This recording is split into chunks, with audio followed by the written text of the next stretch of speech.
Yankees Entertainment and Sports Network.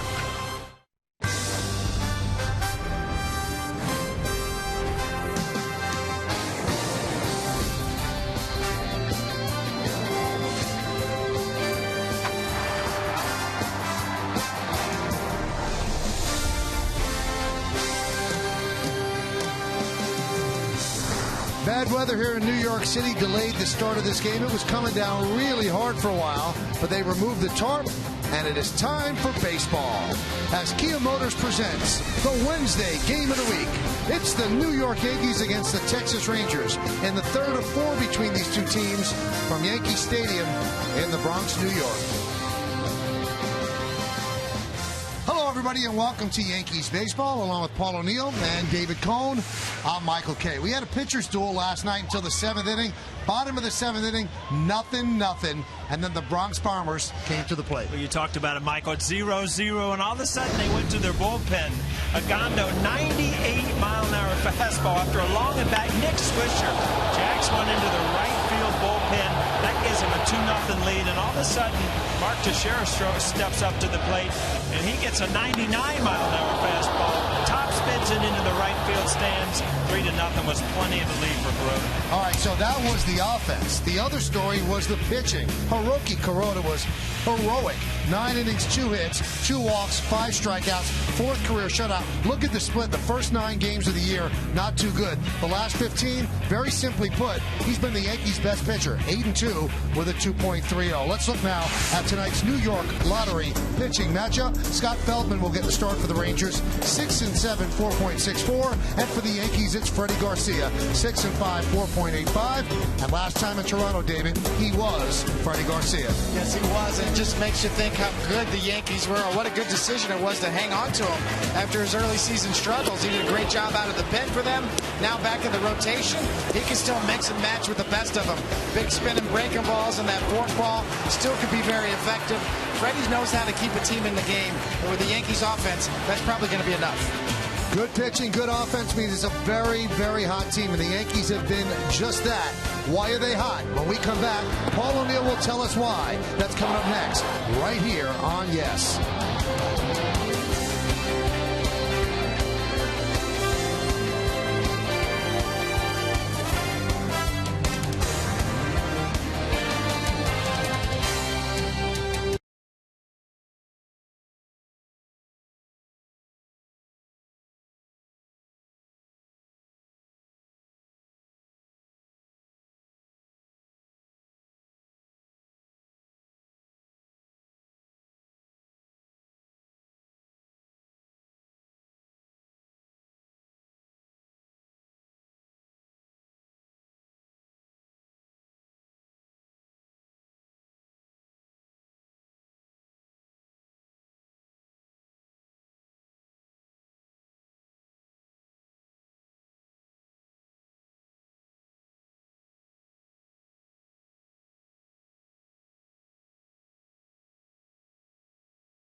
6-1 in their last 7 games, averaging 7 runs a game.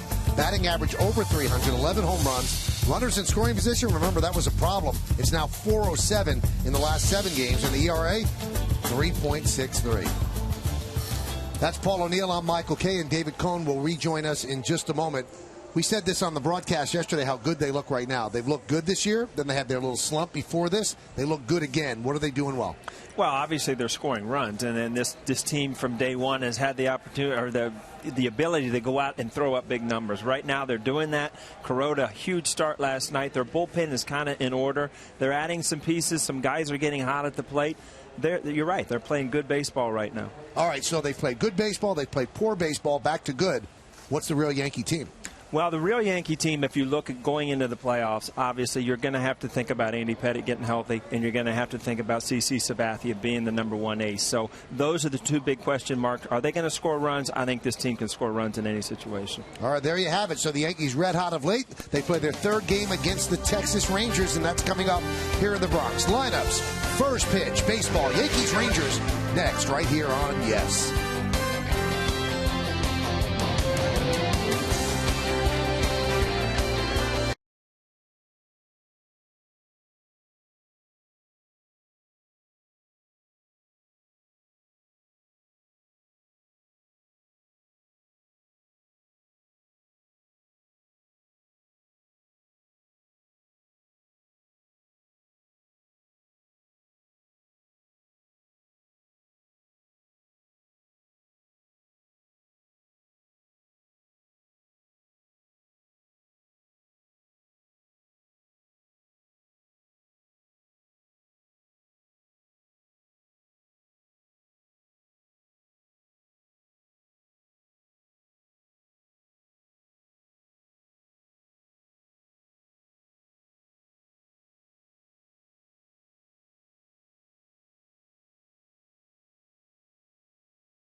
August 24th. By your tri-state area Volkswagen dealers, visit VWDealer.com. And by Atlantic City, do anything, do everything, do AC. It looks like we're going to have baseball here in the Bronx. We showed you earlier torrential rain right around 6 o'clock, even a little bit before that, and straight through. Stopped raining, I'd say, about a half hour ago, 20 minutes ago, but they had to get the field prepared. And this field, as you know, new field drains beautifully. The infield was covered, so that's in great shape. The only time you see any kind of standing water is down the left field line on the warning track, and they're cleaning that up right now, so everything is good to go. The Yankees want to play in a game like this. Why? Because the Yankees are on fire. As we just told you, they've won 6 of 7. Look what they've done in the first 2 games of the series. Now, the first game they won 8-2. Yesterday was 3-0, so they've outscored the Rangers 11-2. They've out-hit them 281-167. They'd out-homered them. And the thing that was a problem for the Yankees at the beginning of the year, runners in scoring position, they are 4 for 7 in the series, and the Rangers are scoreless in the last 16 innings. And one thing, guys, that everybody always says is that if you're a team that's going to hit and run a scoring position, even for 2 months if you don't, everything is going to end up right where it should be, come back to the mean, so to speak. So I guess the Yankees are just evening things out right now, Paul. Well, I mean, they have gotten better at hitting with men in scoring position, but, you know, they do have that special quality when they're not doing that to hit home runs. So they do have a lot of opportunities to score runs. Obviously, when you get to the postseason, you're going to need big hits and not just home runs. And, David, I know you look a lot into the numbers within the baseball stats. I mean, it's just even deeper than that. Usually things do even out, so it usually tells you whether or not you should panic. And the Yankees, as a team, have always hit pretty well with runners in scoring position, so you knew that they'd get better at this point. Well, you had to figure that. There's just too many good hitters in the Yankees lineup, and they get on base too many times. You know, they walk a lot. They have a lot of base runners. Sooner or later, that stuff's going to even out. And you got to remember, too, that a lot of the pitchers make their best pitches when runners are in scoring position, too. So I know I did it that way. I tried to pick it up a notch and make really good pitches when it was on the line and there was runners in scoring position. So there's two sides to that equation. Now, you see right there's Andy Pettitte. And Andy Pettitte, I think, is going to play a very big role for the Yankees if they want to make a run of the postseason. It was interesting what he said yesterday, David. One more setback, and I'm probably shut down for the year. But if he doesn't have that setback, what a great number 3. The last time the Yankees won a World Series, it was Sabathia, Burnett, and Pettitte. Now, Sabathia, Kuroda, the way he pitched yesterday, and Pettitte, that might be better than that 2009 team. Well, I think so, and I think Andy is the type of guy who doesn't need a lot of time to get ready. When he came back, it was just he missed a whole year, and then when he started pitching again, he didn't miss a blink. So he just needs a little bit of time, and he'll be ready to go. And I think Andy's the kind of guy you can trust with hardly any time to get ready. Now, Andy Pettitte went down, and Freddie Garcia slid right into the rotation. In the last 9 games since taking over in that injury, 5-3, 3.65. He's tonight's starter.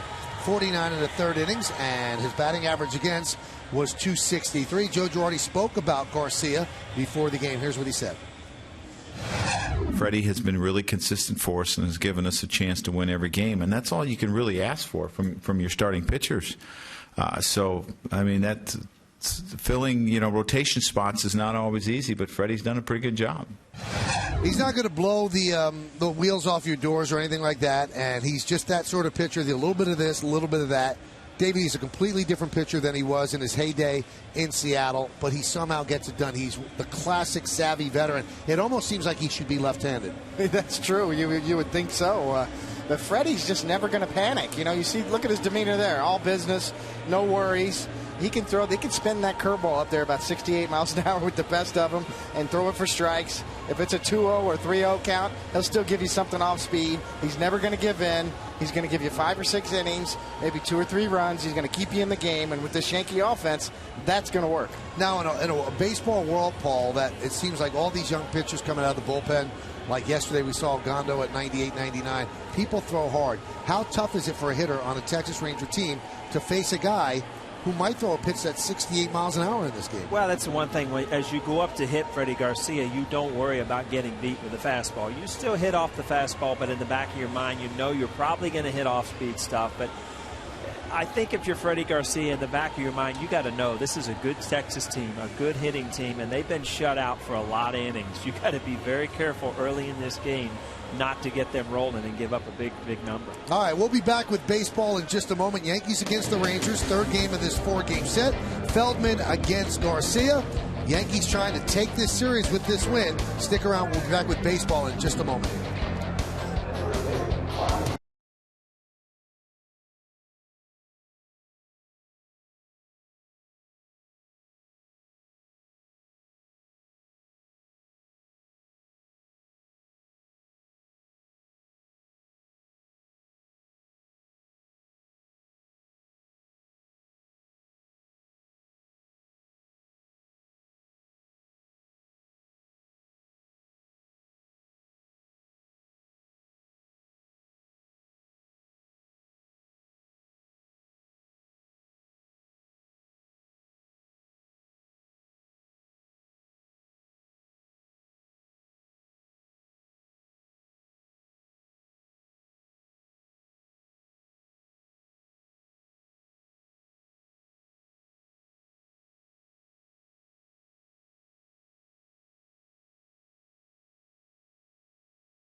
Take a look at the Rangers starting lineup, which is presented by Bank of America.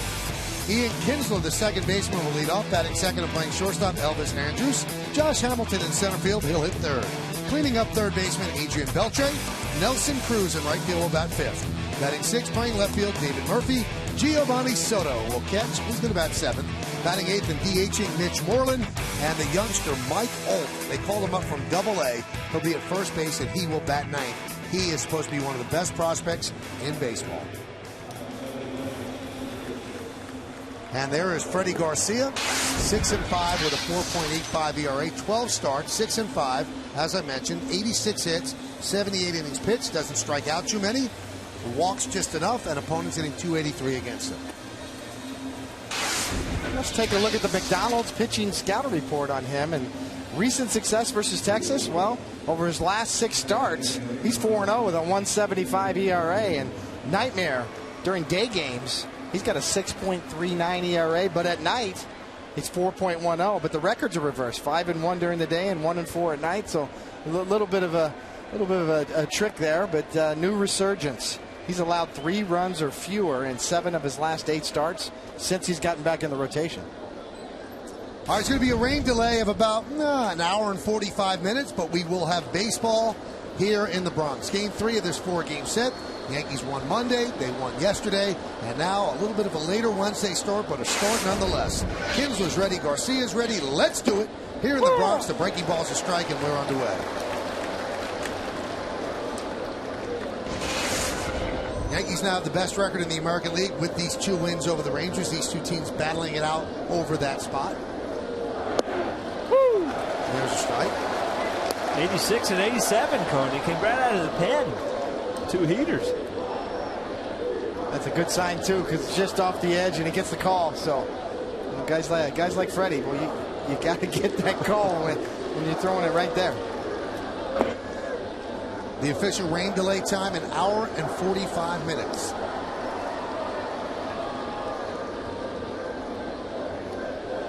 Watch Freddie there split that's a forkball grip you see in his glove. He starts with a true wide split fork and switches in the glove to the fastball.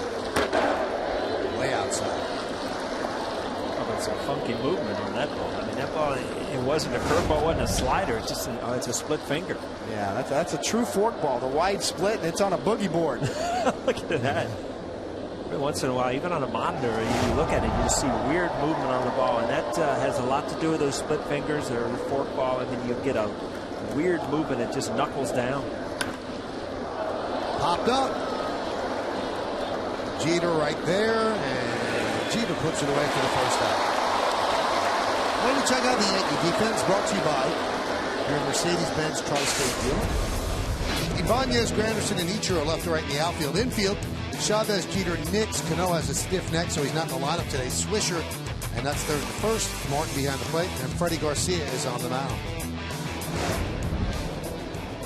See Granderson coming in, and he's doing a little Gene Kelly, dancing in the rain, singing in the rain. They just do not care about the outfielders, Michael. They've always dumped it.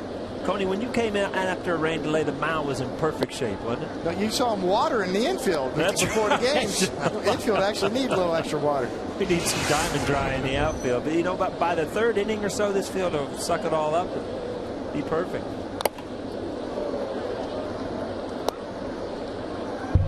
Count 1-1.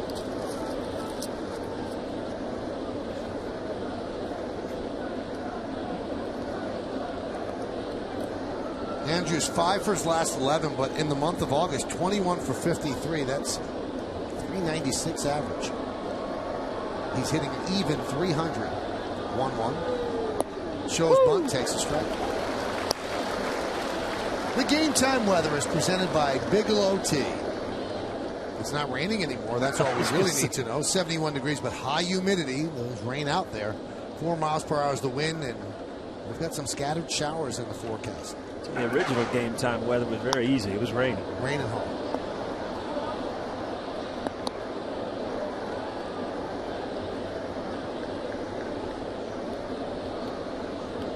Remember last night, Andrews got the first hit off Crowder, and it was fooled on the slider. Kind of hit it up the middle.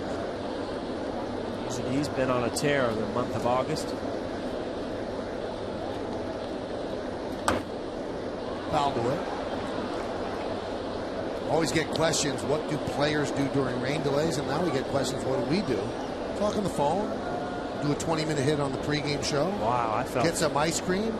Was that only 20 minutes? I think it was 30. I was trying to be nice. That was the longest time I think I've ever been on camera. Our producer, Jared Bosnack, back in the studio. Our pre- and post-game producer. Swing and a miss, 78 miles an hour.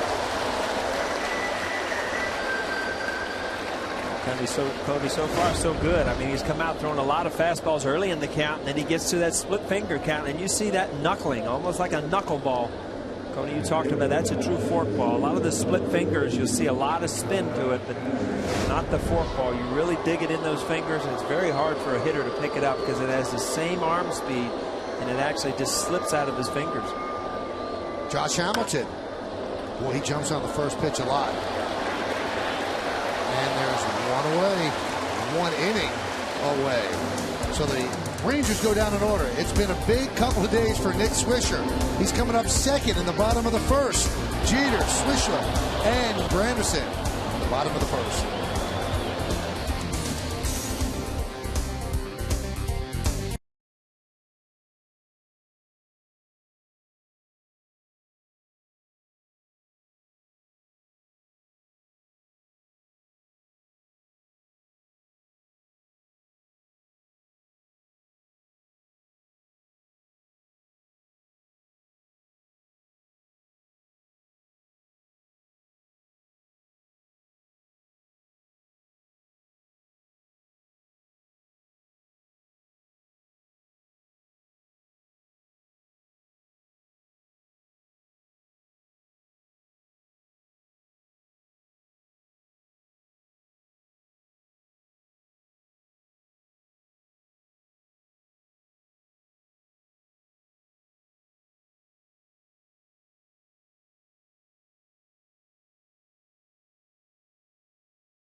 Starting lineup presented by Lexus. We told you the first three when we went to break. It's the captain, the shortstop, Derek Jeter, leading off. Batting second and playing first base, Nick Swisher. Flair for the dramatic the first 2 games. Curtis Granderson in center will hit third. Mark Teixeira gets a half a night off. He'll be the DH cleaning up. Batting fifth, playing third base, Eric Chavez. Raul Ibanez in left field will bat sixth. Batting seventh and catching, Russell Martin. Ichiro Suzuki in right field will bat eighth and batting ninth. And playing second base, Jason Nix. And the numbers on Feldman. 14 starts out of his 20 games, 6 and 7, 90 hits in 83 and a third innings, 55 strikeouts, 18 walks, good strikeout to walk ratio. And opponents hitting .269. We'll get you the scouting report in a moment as Derek Jeter with a 10-game hitting streak digs in. Strike. And there's the McDonald's pitcher scouting report. Hot of late, 6-1 with a 3.2 ERA over his last 8 games, 7 starts, and 0-6 to 6-6. Just the second player in Major League history to improve to 6-6 after starting 0-6 and throw that curve. Opponents hit .087, 2 for 23 on at-bats, ending in a curveball over his last 7 starts. And they hit .333 in his first 7 starts in that same situation, so he's gotten that hook working. That's a good scouting report, Paul. If you had that as a hitter, I'd be good. Wouldn't be looking for the curve, that's for sure. The big guy, it's amazing. When you look back 2009, he won 17 games for the Rangers. So here's a guy that has had a weird career where he was on top, and then all of a sudden, he had even lost out of the rotation. Some of the injuries, he's back, throwing the ball well again. Chopper back to the mound. Feldman off balance throw and picked by Moreland for the first out. Good play by Feldman.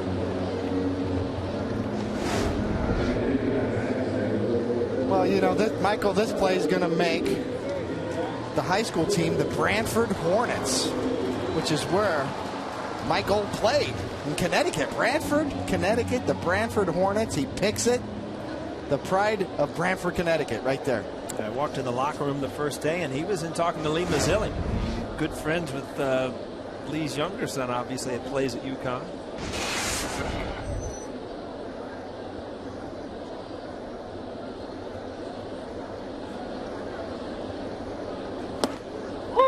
Nick Swisher takes a strike. Holt grew up just east of New Haven in Connecticut.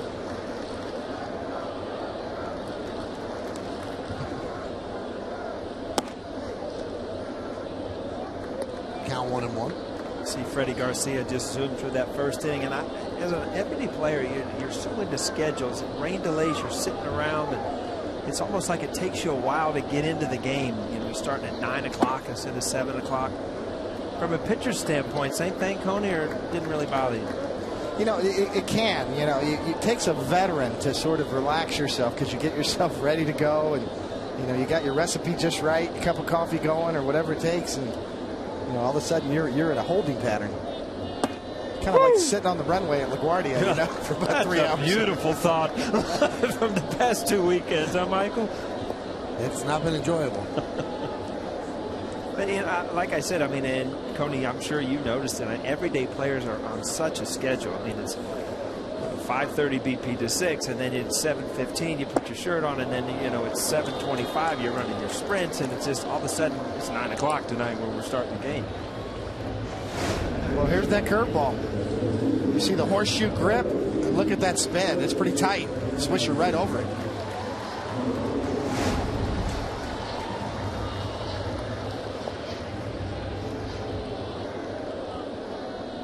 Here's Granderson, who is really in a little bit of a slump. 1 hit in the last 19 at bats.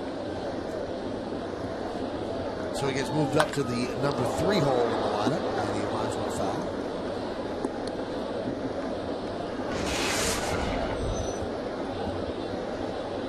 Curtis has averaged down to 236. But Granderson has great numbers against Feldman. 5 for 9 and 3 of the 5 home runs. If you look at that delivery and you look at that sink, I mean, this is a guy you wouldn't think would give up a lot of home runs, but Granderson's had a lot of success. 9 at bats, 3 home runs.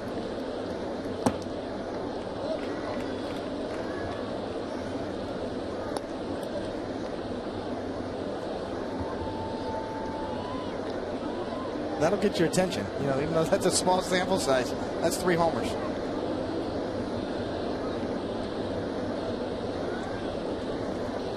Swing and a miss. Granderson down on strikes. 93-mile-an-hour fastball. So the Yankees go down in order 1, 2, 3. We played 1 here at the stadium. And there's nothing as Beltre leads off.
What is your favorite type of event at Yankee Stadium?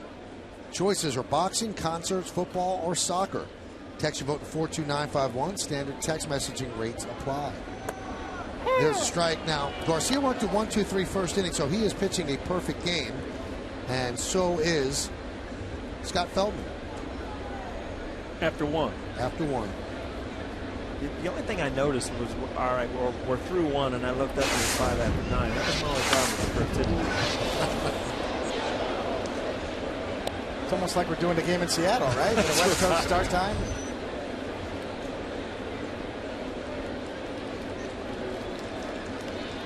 Well, if you just turned on the TV in Seattle this afternoon, the Mariners beat Tampa Bay 1-0. That's a sidebar, though.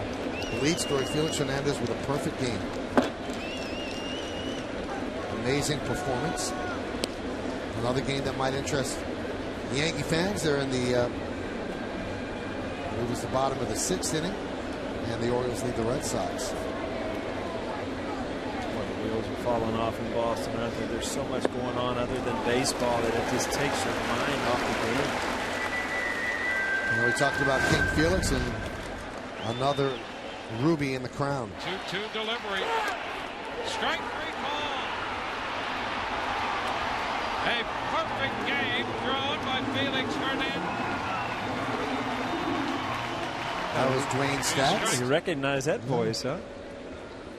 That was from the Rays telecast. Major League Baseball no-hitters this year. Umber had a perfect game. Weaver had a no-hitter. Santana's no-hitter. Kane a perfect game, and Hernandez a perfect game. And 6 Mariners also combined for no-hitter against the Dodgers on June 8th. 3 perfect games, and the season not even over. You can tell by that call, Dwayne Stats. You know, that's the visitor side. That's the visitor side. A little more subdued. Oh, the perfect game. Great. See you tomorrow.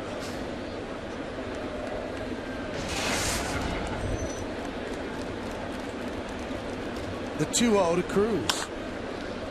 Grounded fair. Backhanded by Chavez. The long throw. Got him. Talk it over and over. What a great job Eric Chavez does at third base. This is one of those things, you know, it's a breaking ball right over the bag, and he's standing there. Backhand, good pick by Nick Swisher at first. Perfect one hop, too. Just the right distance.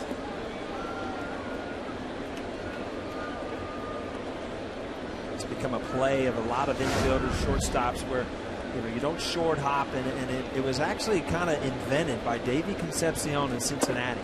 He would go in the hole and intentionally, we had that old hard AstroTurf, and intentionally one hop it right to the first baseman, and on that AstroTurf it actually would pick up speed, so it was a faster way to get the ball over there. Ground ball to Swisher. He fields and goes to Garcia. 6 up, 6 down for Freddie Garcia. We go to the bottom of the 2nd. Mark Teixeira will lead it off for the Yanks.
In the outfield, Murphy, Hamilton, and Cruz left to right. Infield, Beltre, Andrews, Kinsler, and Holt. I had said Moreland earlier. I apologize for that. It is Holt at first base, as David pointed out. Soto behind the plate, and Feldman is on the mound. Michael apologizes for his mistakes. Could you imagine if we apologized for all our mistakes up here, Coney? Ain't gonna happen. Be a long night, wouldn't it? Just gloss it over. I hung that slider. Give me another ball. Forget about it. 1-0 count to Teixeira, who gets half the night off as the DH. Sorry, guys. Can you imagine walking back to the dugout? Sorry, guys. I know I punched out and left all the runners on. Sorry. Did you ever have a guy say sorry when they made an error? You know, actually, it's an interesting point. You know, when I was with Kansas City, Hal McRae taught me that lesson. He said, "What, were you not prepared to play? You weren't trying hard? Well, then don't tell me you're sorry. You know, you did the best you could. The only time you tell me you're sorry is if you weren't ready to play. You know, or you weren't prepared." Broken bat, ground ball to Alt, and there's one away. It's time for the stat of the game, brought to you by MetLife. It's the MetLife stat of the game. Let's take a look. There's Snoopy. Since A-Rod's injury, Yankee third baseman hitting .382 with 7 homers and 15 ribbies in 19 games. A lot of that has to do with the guy at the plate right now, Eric Chavez, who has just been splendid for the Yankees. You never do that. You know Snoopy is left-handed? I did not realize that. See that? It's a good eye. Yeah. Left paw.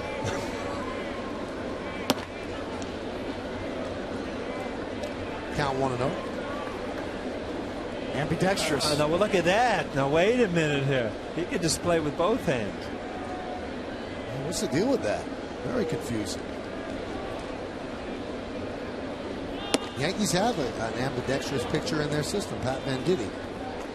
Have you noticed, Tony and Michael, that when Robertson takes fly balls and runs in front, he wears a left-handed glove and throws the ball in during batting practice, left-handed.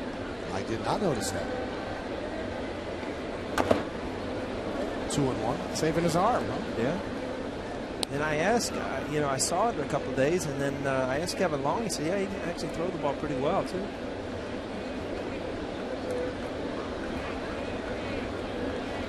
How hot he's been. 5 games, 550.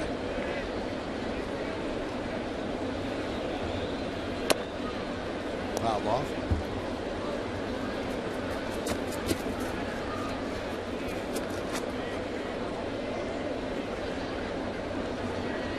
Paulie, this guy's a good high ball hitter. I know you handle the high ball pretty well too, out over the plate. We've seen Chavez get up in the zone and drive that ball many times this year.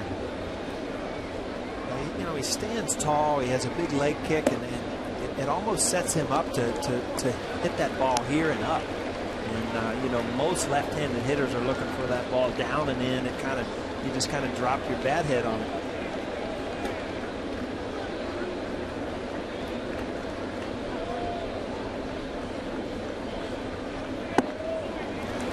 Chavez works a walk. So the Yankees' first base runner, so Feldman's perfect game has ended.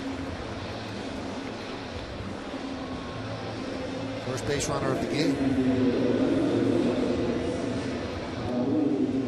You can't tell me that this isn't something in his head. I mean, Scott Feldman, first inning, 109 guys hit off of him with a 0.64 ERA. Second inning, opposing batters hit 371 with a 12.5. It makes no sense. I mean, these are things that you get caught in your head, and you just rhyme a reason why it happens.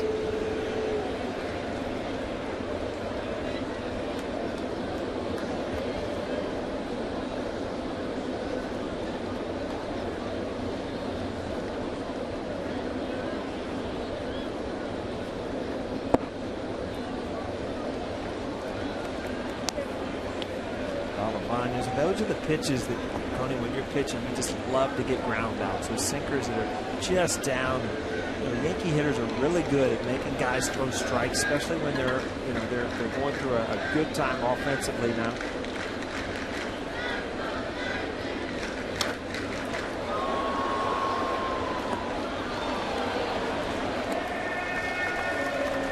Last 13 games, 351 for Ibanez.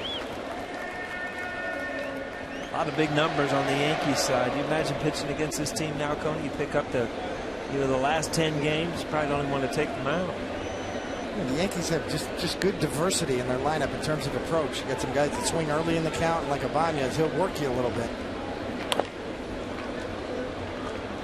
Those are always the toughest lineups for me to face. You know, if you've got a lineup where everybody takes a strike, or, you know, there's sort of an on-base percentage style, you know, money ball lineup, then you can pump some strikes in there early in the counts and kind of get into a groove. But if you've got one guy like Jeter who's going to swing at the first fastball, and then the next guy like Swisher who's going to work you a little bit, might take a strike, and back and forth up and down the lineup, that messes with me more than anything.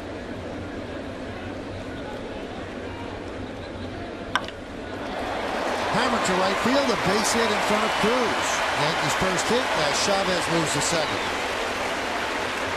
Tough play for Cruz. He gets a good jump on it. Ibanez hammers this ball to right field, but you get caught in between here, and on a night where it's wet, you come in, the last thing you want to do is have a ball skip by you. Hanging breaking ball. It wasn't as good curveball there.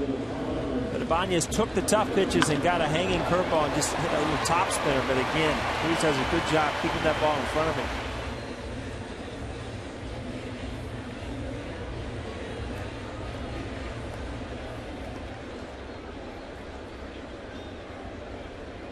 Looks nice on Yesmo. First and second, one man out. And here is Russell Martin.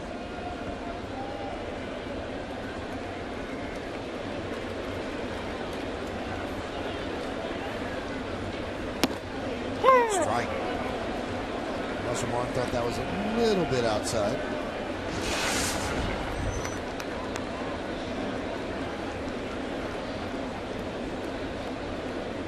Base hit puts him over the 200 mark.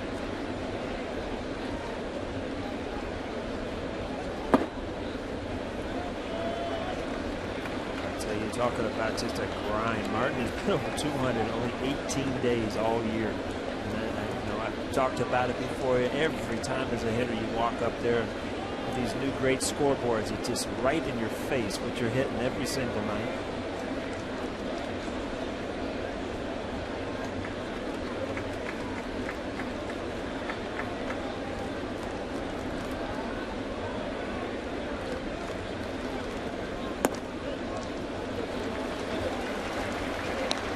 Signs in August of really turning it around, though. You know, Russell Martin, even though modest numbers, but over his last 10 games, he is hitting 270, 10 for 37.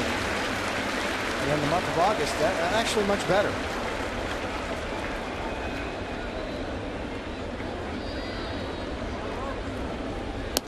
Woo! 2-2.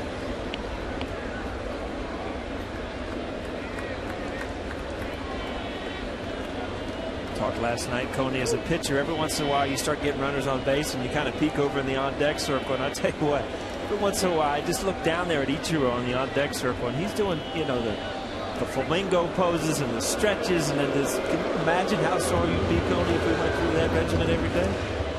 You know, it's an anaerobic sport. You know, that's the thing about baseball. You know, there's not constant motion in baseball, and you know, that's one of the things that leads to a lot of injuries in baseball is guys standing around, and then all of a sudden, boom, you got to go full speed and then slow down right away. And, you know, Ichiro definitely, I mean, he's all over the map, stretching, moving, constant movement.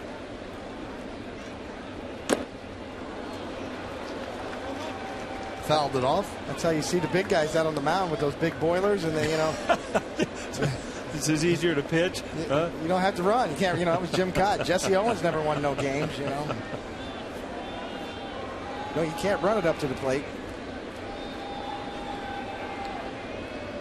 Mickey Lolich, David Wells.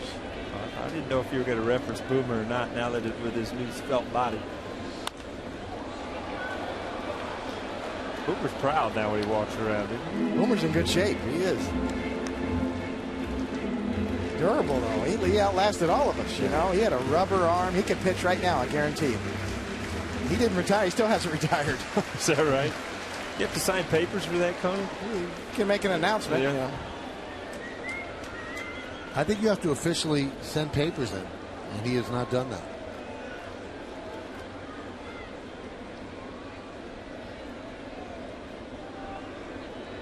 Well, they say he threw the best BP in spring training. People were lining up to have BP with him because he throws strikes.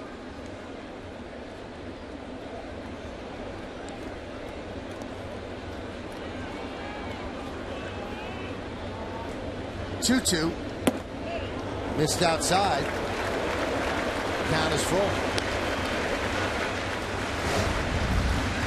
It's again, you see that curveball slider type spin stays up. Home plate umpire Vic Carpazza has shown that he's going to call a little bit off the outside corner. I think he called that one high.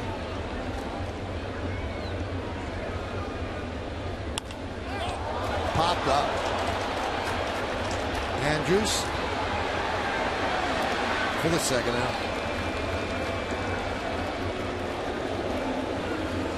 So Chavez at second, Ibanez at first, and that's going to bring up Ichiro Suzuki.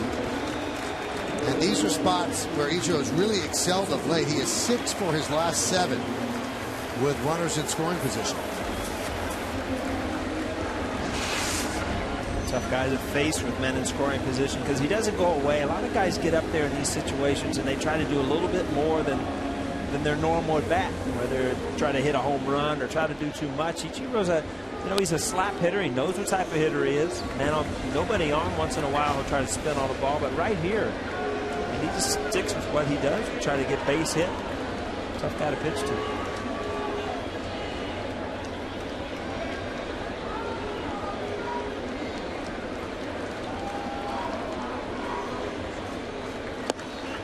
And a strike.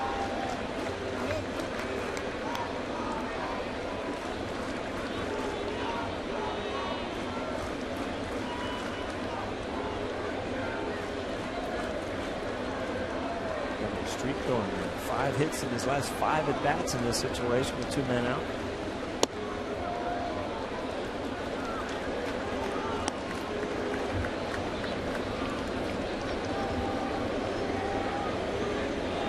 We've seen so many of these pitchers throw that, you call it that swing back slider. It looks like when Feldman wants to go in on lefties, he's using that like cutter, kind of cut fastball. Hit sharply to second, but right there is Kinsler over the Alt, and that will do it. No runs a hit, no errors, and 2 men left. David's going to lead us for just a little bit. He's going to go and do a Twitter chat for yes, so he'll come back. We'll keep you updated. But Paul and I will be here. Freddie Garcia working on a perfect game through 2.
Kia.com, by JNR Music and Computer World, and by Acura Advance.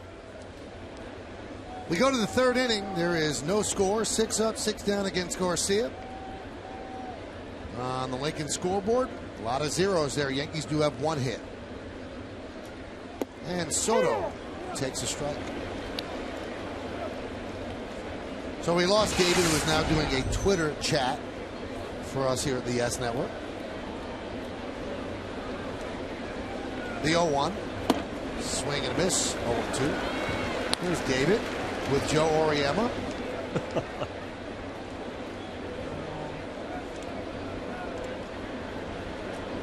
If you want to get involved, go to @YesNetwork on Twitter. Ask Cody Cole. looks official back there. He does. He does. Looks like he's locked in. Count 1 and 2. Again, that's @YesNetwork. Ask Cone.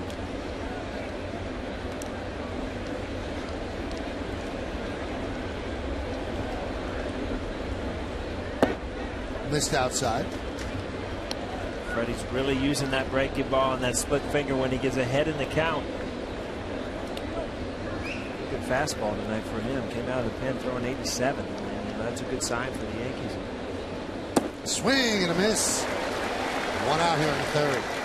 Good. He uses several breaking balls. You know, that curveball, that's a slider that comes off the plate. That's the pitch last night that Crota had so much success against these Texas hitters. It started on the outside corner and run it off the plate. Pitch right there.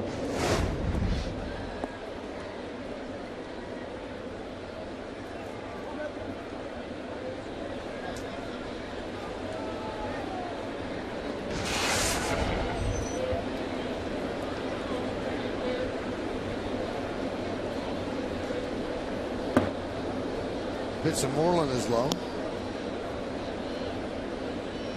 One of the problems you see Moreland in the designated hitter spot tonight. An old young player up here, really nowhere for him to play every day. I mean, they needed a right-handed bat, so they brought him up. But you know, Adrian Beltre at third base, Moreland at first base. It'd be very tough to get him enough at bats to warrant him being here.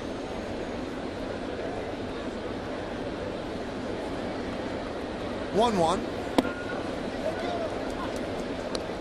And the count 2-1. See that 88, and that's a fastball in. And the key to that pitch is to not let that thing ever leak out over the middle of the plate. If you're going to miss with it in off the plate like he did there. 2-2. You've seen everything. You've seen a split finger. You've seen a curveball. You've seen a fastball. That was a changeup. So, you know, as a hitter, you're going up there and you just basically have to tell yourself, look for the baseball. I mean, this guy can throw anything in any count.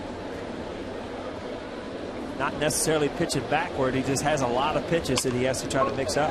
Inside third and down the left field line. It's a base hit. It's going to go into the corner. Played out there by Ibanez, and Moreland breaks up the perfect game with a double.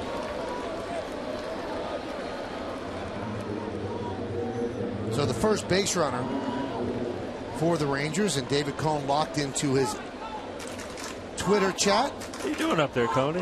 @Yes Network. You're as confused as I am at that kind of stuff. And it's hashtag #AskCone.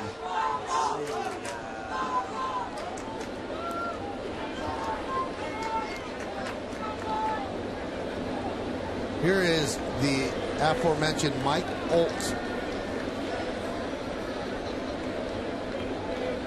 Olt came up from Double-A. His numbers at 288, 28 homers, and 82 runs batted in. And one of the more highly touted prospects in Major League Baseball. In fact, Texas has two of them.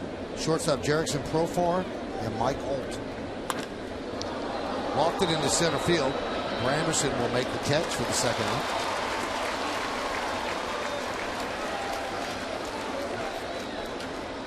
Big smile by Freddie Garcia. Follow the Yankees with the MLB.com @Bat12 app for your iPhone, iPad, Android, and Windows Mobile. Get live audio, pitch tracking, video highlights, and more. Text at BAT to 31826 or visit Yankees.com for details.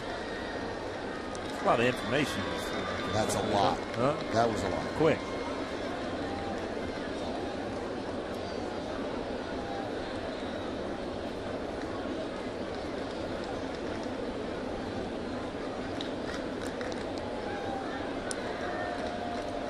talked about these situations many times. I mean, 2 outs. These are the ones that usually help you win games or lose games. And if you're Freddie Garcia, you got an opportunity to get out of this inning, save a run. And for the Texas Rangers, you got to figure out you haven't scored in 16 or 17 innings against the Yankees. Somebody's going to have to break through. 18 scoreless innings for the Rangers.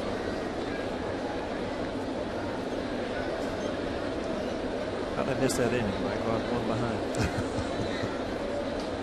The 1-0 to Kinsler. Count 2-0.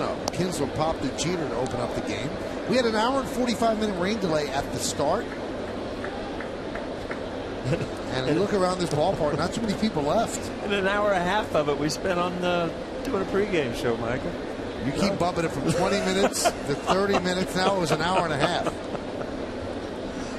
That camera behind us was smoking. It was so on so long. I know I was smoking. That was a good workout. It was hot in this booth. That's right. Part of our CrossFit program up here.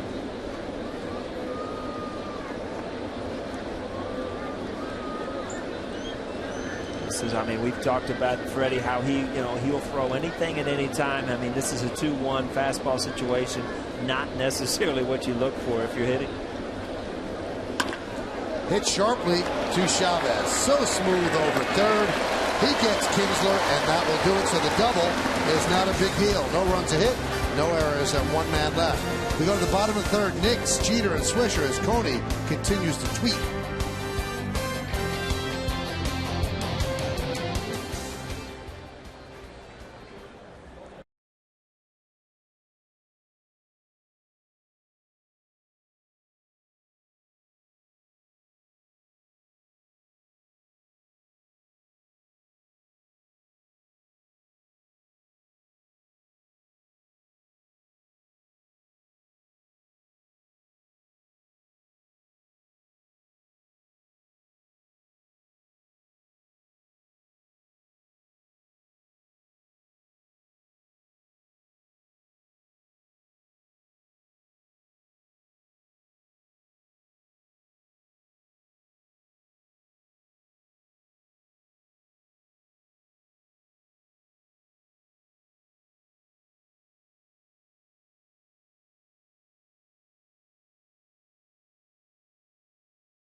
Special giveaway when the Yankees conclude their series with the Rangers. The first 18,000 guests in attendance are going to receive Yankees earbuds courtesy of Wyndham Rewards. For tickets, log on to Yankees.com. Visit the stadium ticket window. Yankees clubhouse shops or call Ticketmaster at 877-469-9849. We go to the bottom of the third.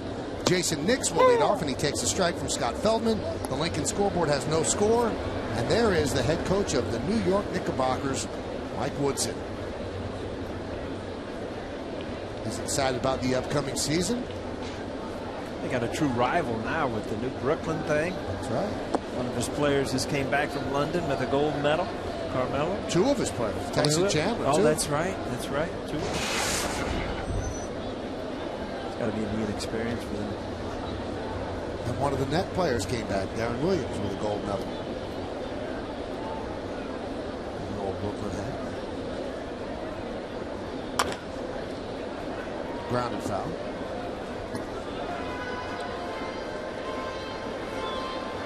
Don't they play the first game against each other? First game will be at Barclays Center in Brooklyn. It's tough too. I would think it'd be very tough. So you pick up the phone, you call Jay-Z, and you're in. Yeah, along with the concert before or after. That's right.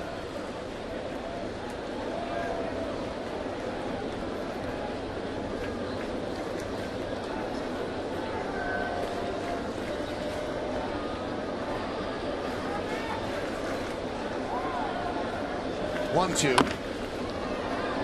Chop, grabbed there by Feldman, off balance throw, and he throws it past Alt. As Knicks will stop it first. They're going to give Knicks a base hit. Close to the first play of the game that he made on Jeter, but I tell you what, this is a good play, but just not enough time with Knicks. Old couldn't pick this one. Might as a pitcher, you know, so many things. You see the ball just kind of stay down low on a wet field under Old's glove.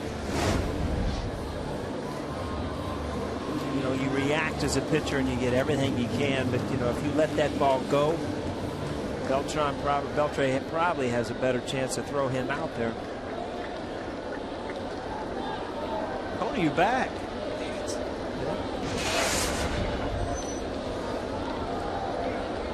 How was it, David? You know, it was good. I like it. Dangerous, though. You're right, Michael. Oh, yeah. Now, you tell me the first day I did that, I'm like, went through it, I'm like, you know, I'm a little bit over my head right now. Do you feel the same way? Or you feel like you understand everything? No, I just see the potential for so much fun, and also for me just stepping in it a little bit, Wally. You know, I covered everything from politics to, you know, to the Kardashians. Oh, my. You did the full gamut.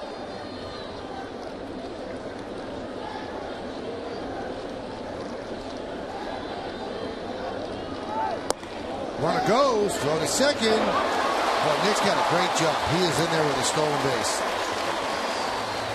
Cody's 6'7", big guys take a long time to get the ball to the plate.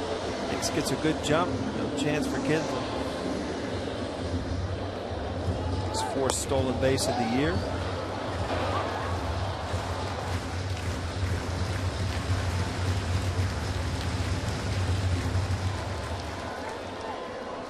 Derek Jeter take that ball. I'd love to see guys early in the count when you hear the first baseman yell, he's going, just to take that pitch. Give a guy an opportunity to steal a base. And you do what Derek does best, and that's hit the ball the other way. Woo!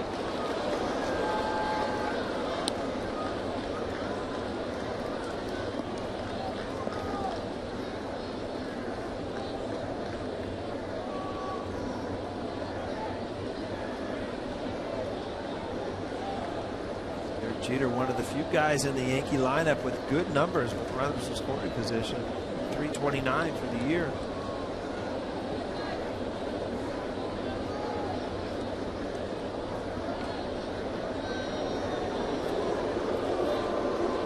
So Phelps got to use that wheel move in the first game and picked off Andrews off second base. So everybody's got the idea. Now, why, as a pitcher, I think you see some of these moves, you think, well, if it works for him, it might work for me, so you give it a shot.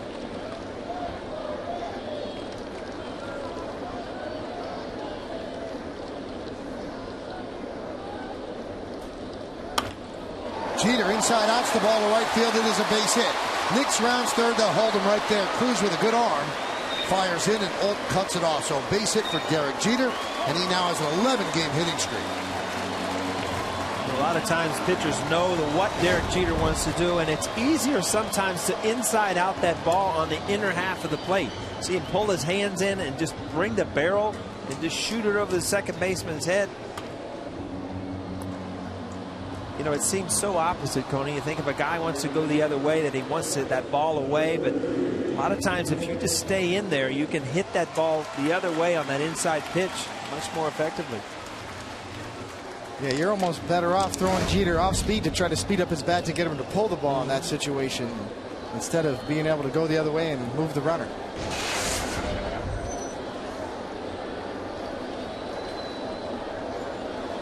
Here's Nick Swisher. He struck out in the first inning. He's threatening first and third, nobody out.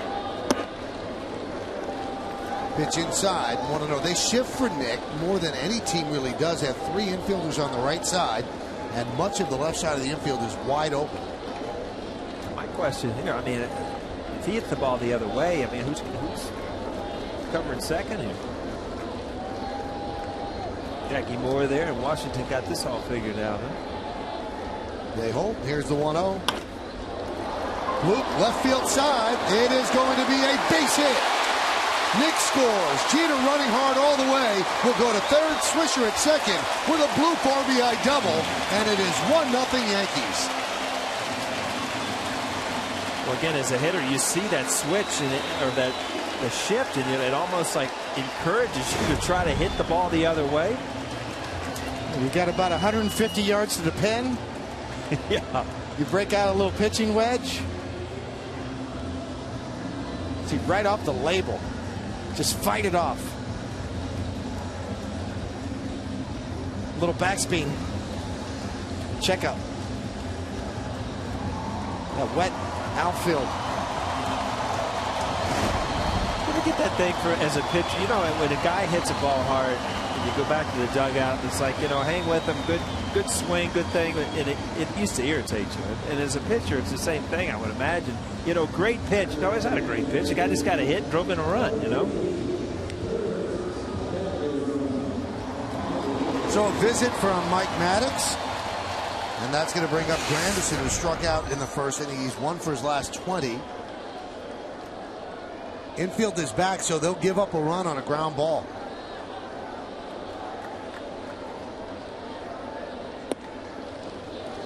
One and 0. Mark Teixeira is on deck.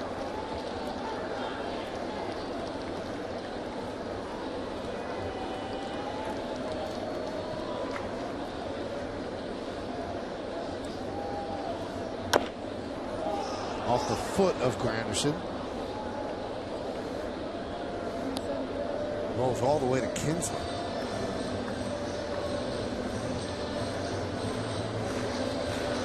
Stan Curtis Granderson has 15 strikeouts over his last 10 games, and it starts to get in your head as a hitter. And what you want to do is try to get up there, be aggressive early in the count, put the ball in play so you don't get in those 2-strike situations where you start thinking, oh, here we go again, especially with the man on third base.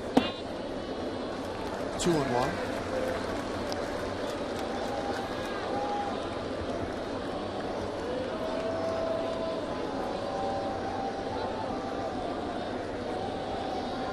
Jeter on third, Swisher on second, nobody out. We're in the bottom of the third inning. 1-0 Yanks. High fly ball. This should get a run in. Hamilton makes the catch. He will fire into the shortstop. Andrews scoring is Jeter. A sac fly for Granderson. It's 2-0 Yanks.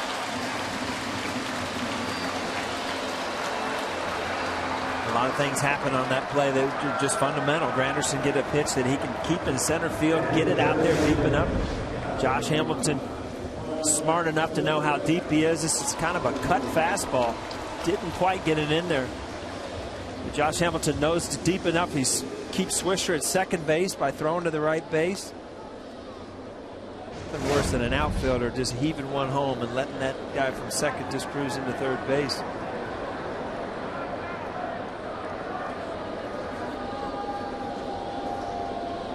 Here's Mark Teixeira, who grounded out to first. That was in the second. Runner at second. The shift is on, so the shortstop Andrews is holding Swisher on at second. There's a strike. I mean, this is a true shift here. I mean, that's like a rover in the old Little League football guy. You just kind of put him where you want, out in short right field, not even close to him.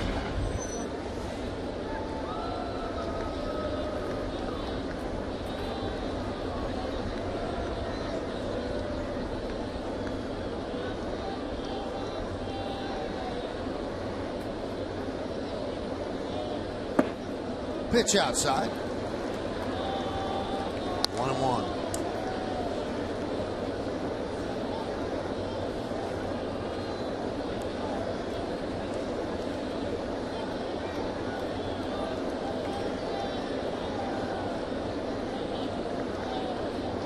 That low target, you see where Feldman's trying to keep that ball down, trying to keep the ball in the infield.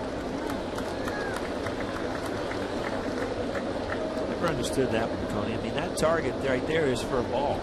You know, in this situation, I mean, it's obviously with first base open.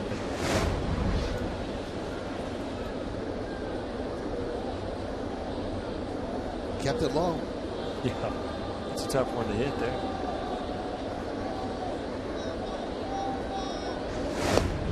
Off speed, 2-2. Well, we saw it last night. You know, Teixeira turn around 99 miles an hour. So obviously the book on Teixeira is when you throw your fastball, you throw it in and off the plate, and you try to get him out with off speed. You try to get him out on that front leg and get him reaching and chasing out of the zone. I would expect Feldman to feature something like that on this pitch. Fights off that sinker away. Feldman's got a little movement on that fastball. As you say, he kind of crossfires a little bit, pitches from the first base side of the rubber and lands across his body. You can see that fastball running away. Teixeira just fights it off to stay alive.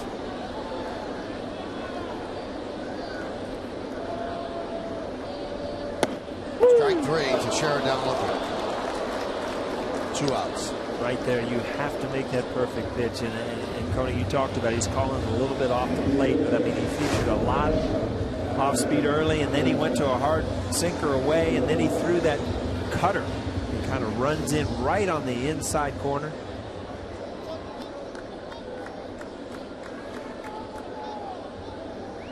It's a tough one to hit. That ball in off the plate, not much you can do with it as a hitter.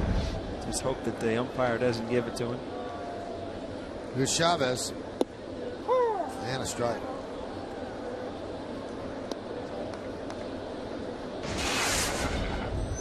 As a left-handed hitter, I'm watching Feldman pitch, and everything off speed is going to spin. It's a breaking ball. So to me, it seems like he needs to learn some kind of just a BP fastball, something that has fastball spin that's off speed, because he has a really good sinker. But as a hitter, you know, anything spinning, you know, as a slider, as a curveball, is the only thing he has that's off speed right now. That looked like a little change up there at 85. He tried, but it kind of ran off the plate. Looks like he got a split grip out there too. He's only thrown a couple of them so far.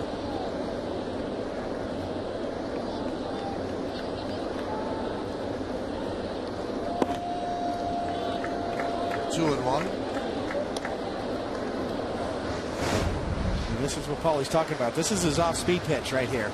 Either a split or a modified circle. That's more of a split. And you can see the splitter action running away, kind of flat and away. About 85 miles an hour. The 2-1. 3-1. Scott Feldman was on the mound in the 10th inning and 1 out away from the Rangers winning the championship last year against the Cardinals. Couldn't get it done. An inning before Neftali Feliz was 1 out away from putting the Cardinals away in Game 6. He couldn't get it done. The Cardinals ended up getting it done in the 7th game to win the title. Strike. 3-2. This Rangers franchise, which used to be the expansion Senators, they have not won a World Series since its inception in 1961. Only the Cubs in 1908 and the Indians in 1948 have longer current streaks without a championship. But that has not stopped those two young ladies from wearing Ranger jackets. 3-2. Foul away. You know, you're looking back at those World Series, and in my mind, they were the better team in both World Series. Every once in a while, you know, you'll see a team go in and just things don't go right. But back-to-back years, they were better than the Giants, and they were better than the Cardinals. On paper, position by position, pitching, everything. And they lost 2 consecutive World Series. And you just can't take it for granted as an organization that you're going to keep putting yourself back in that position.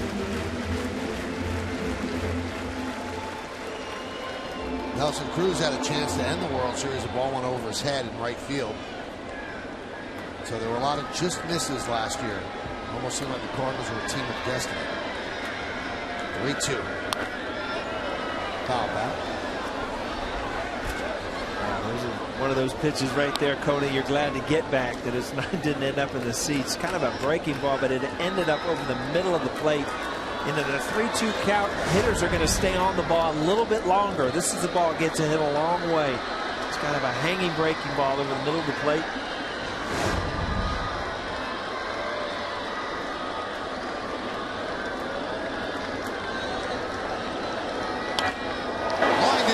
It is a base hit. Nick Swisher rounds third. He's coming home. The throw is not in time.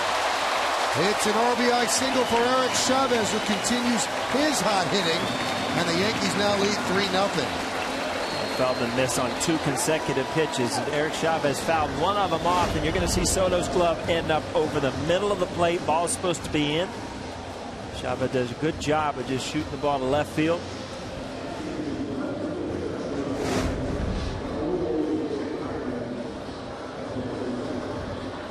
Can't talk enough about Eric Chavez and what a job he's done defensively, offensively.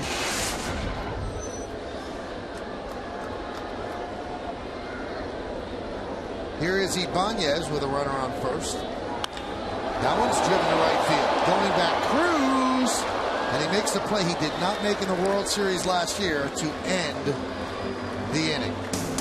Well, the coach of the Knicks is here, so of course Jason Nix has to start it all off with an infield single. When the inning was over, the Yankees had a 3-0 lead.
Felix Hernandez became the 6th pitcher to throw a perfect game and win a Cy Young Award. Who were the other 5? I know 1 for sure. I think I know 2 for sure. I know 3 for sure. Michael, the question's 5. You only got 3. If you don't know them all, just quit throwing them out there. All right. I think I know them all. We got to call Mr. Granderson. Yeah. Mr. Granderson's got the answer. That's right. Curtis's dad actually gave us that question, so David and I both know the answer. This question is for you and all of our viewers, Paul. I hope our viewers do better than I do at this point. Yeah, he blew us away. Curtis Granderson's father. What a remarkable guy. Nice guy. And Curtis's parents both were educators, teachers. You know, last night we were on My 9, and then we said, you know, why does he wear his socks so high? And I missed the story. But what was the story? Did you hear? I missed it too. I was driving home just like you. Yeah, I was stuck in traffic. I think it was when Curtis was in Detroit. It was Andy Van Slyke that said that Curtis Grant, he was so impressed with Granderson. Such a nice guy. He's the type of guy that you hope your daughter brings home. And I can tell you, Paulie, that's a compliment I never got. You didn't hear that? I've never heard that. Line drive, caught by Nix. Boy, who would have thought that Nix would be beating the Rangers tonight? That went right off the end of the bat. Nick showed some athletic ability. Into the hole, jumping up. Always looks better in slow motion, like they really got good hops, too.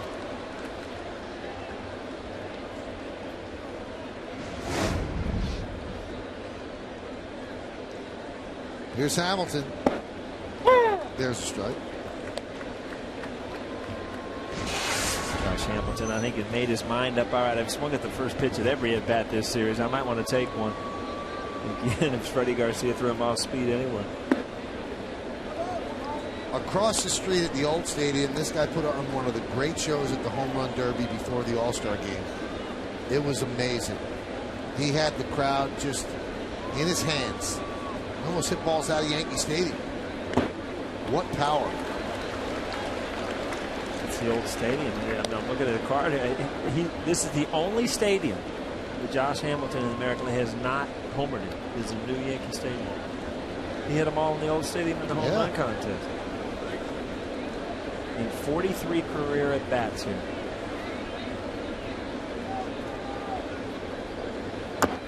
That's in the regular season. Yeah. Well, we're going to watch him closely this offseason because he's a free agent. And it seems like the Rangers and his representatives are kind of far apart. Seems like a good spot for him. He enjoys playing there. But he has come out and said there's not going to be any hometown discount. I'm going to get paid what I'm worth.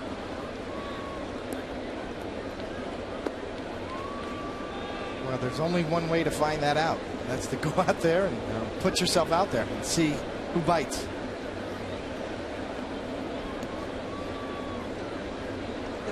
The only problem is when you're in Josh Hamilton's shoes and you go out there and you say, okay, I'll go anywhere. Let's see what the numbers are. Really, there's only 3 or 4 teams in all of baseball that can afford contracts like that.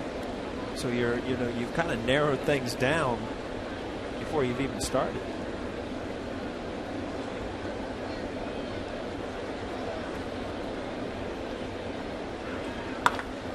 There's a home run in the regular season here. See ya. A line shot into the second deck. Josh Hamilton goes yard, his 33rd home run of the year. Rangers on the board. It's 3-1 Yanks.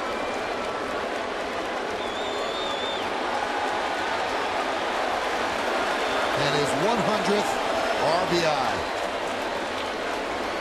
Amazing. There's such a different sound when he hits the ball. Just an absolute rocket out of here. And a good shot by the fan who gets this. He threw this back on the field almost to second base, and this is not where Freddie's trying to throw that fork ball. He was trying to get it. Yeah, he's trying to get He's trying to miss that barrel, you think? Trying to get it to the dirt.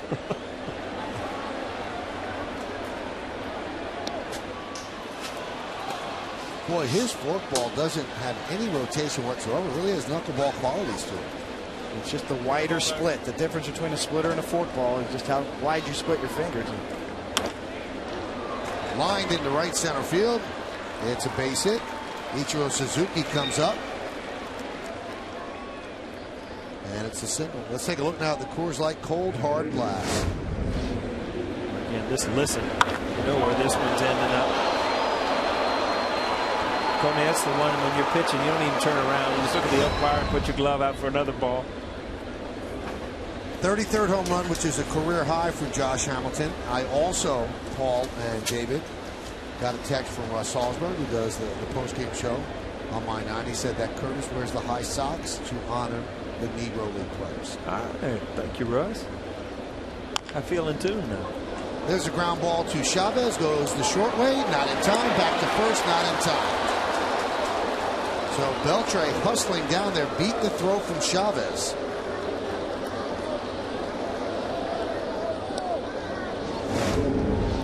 Beltre, great jump. And Chavez, just a little hesitation. Clearly in there is Beltre. And by that time, no chance at first. Look how late Beltre goes into his slide here. Ends up going by the base. You catch a spike on the base when you slide that late. Could be problems. No base hit for Cruz. He reaches on a fielder's choice. So good hustle for Beltre getting to second base. That's going to bring up David Murphy.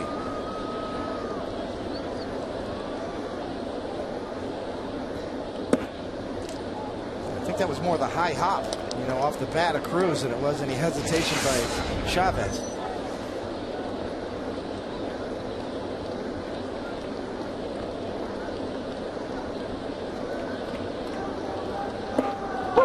Snap throw to second, but getting back is Cruz. Jeter had to go meet the throw. He wasn't right near the bag. That's Beltre at second.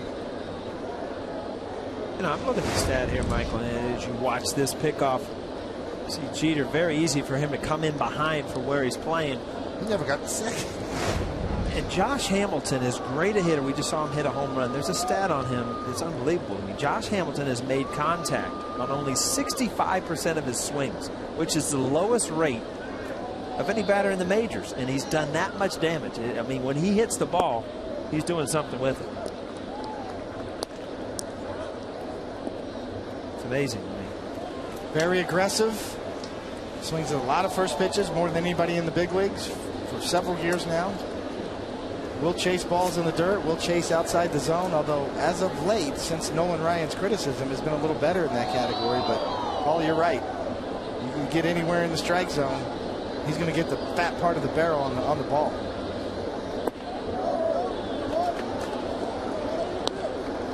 Count 3-1 on Murphy.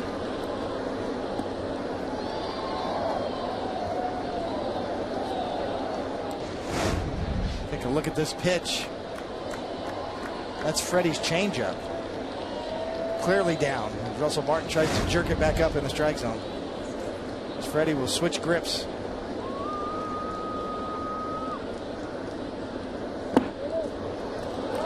Check swing.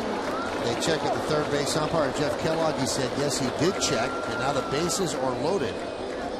Really got to be careful if you're Freddie Garcia here. Josh Hamilton kind of opened the door. They haven't scored. This is the 20th inning. Texas Rangers hadn't scored, and there's just so many hitters that are just, they're going to get their hits sooner or later, and you just cannot put them in a position where they're going to have at-bats with bases loaded and can throw up a big number.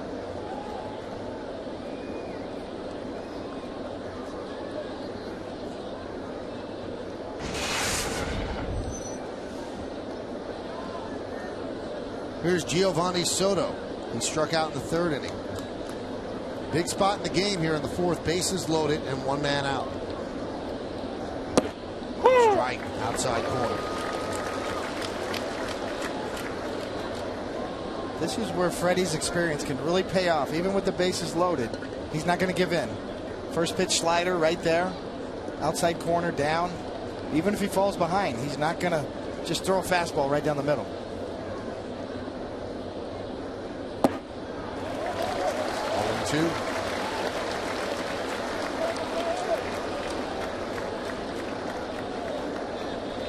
Michael, you kind of scratch your head at Soto and in his numbers because so much more was expected, especially offensively. Had some good years with the Cubs. Just went downhill.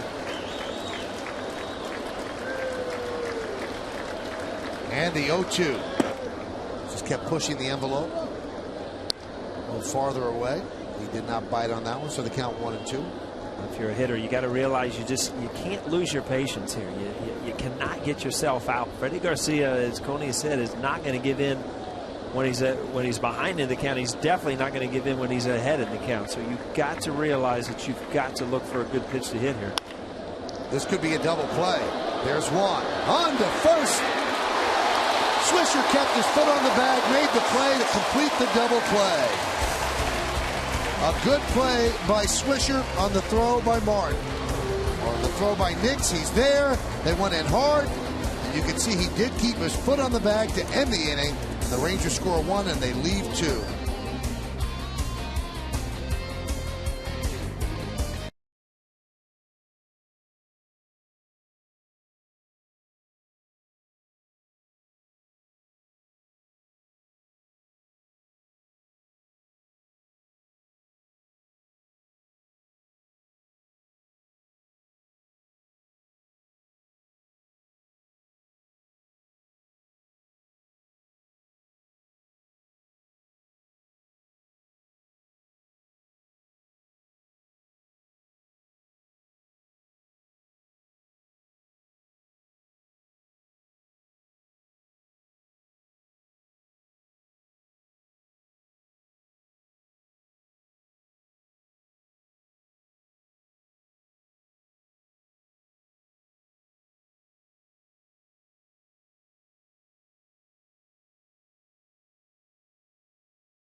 get out of trouble in the fourth. And Paul, the runner at second, might have had some problems there. Nelson Cruz does a good job. He hesitates right here, and what it does is Jeet's angle of seeing the ball, and you see it almost messed him up, and it kind of screwed up the relay too. So Cruz did a good job, almost got them out of a double play by shielding Jeter, and it kind of screwed up the rhythm of that double play. Also, if you take a look at Nix, it's so different than Cano, and Nix does a nice job, but he did not protect himself. Instead of having the bag protect him on the slide, his foot was on the first base side of second, and he got taken out easily. The breaking ball is inside to Martin. Check this out. He's in front of the bag. And that's why it was a bad throw. Pretty good play by Swisher. There's a strike. Runner bearing down on him will have something to do with that throw as well. Tony, looking back at that situation, we talk about that. I mean, that was a huge play for Freddie Garcia. Good pitch, got a double play, bases loaded jam. 1-2. 3-1 Yankees lead. We're in the bottom of the fourth inning.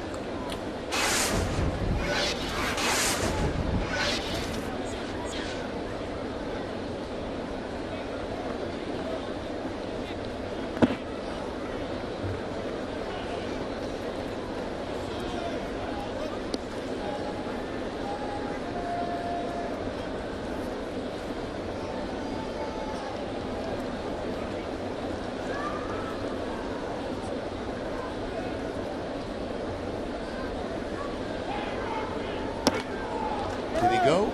No, he did not, said Marty Foster.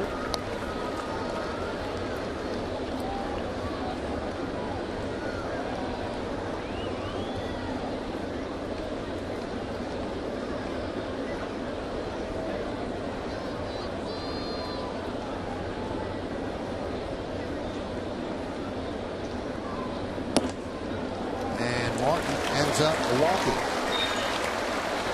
All right, here's the answer to the New York State Smokers Quit Line quiz. First, we'll tell you the question again.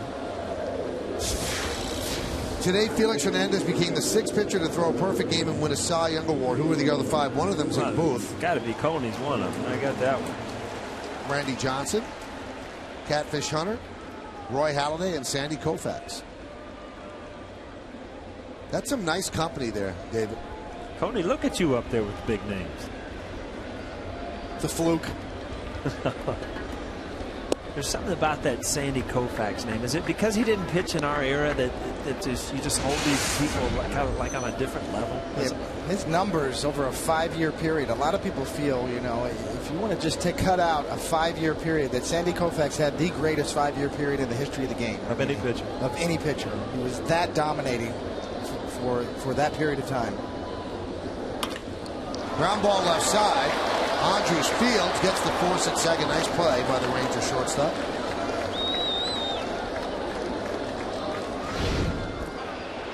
How much do you remember this, David?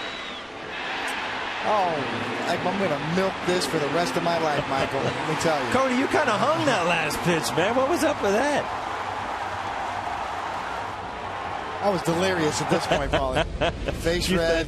Few things coming in your head. Yeah, veins popping out of my neck.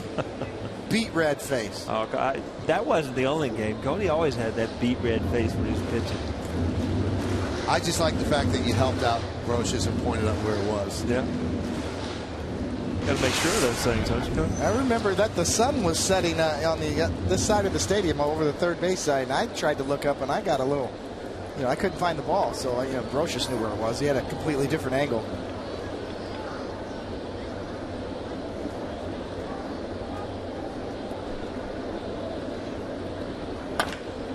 Grounded to third. Beltre, there's one. On to first. Not in time. Remember that, I've told many people these stories. Well, I had some friends come in that day to watch a game, so I left them tickets and everything, and it just so happens that night, Bruce Springsteen was over in the Meadowlands.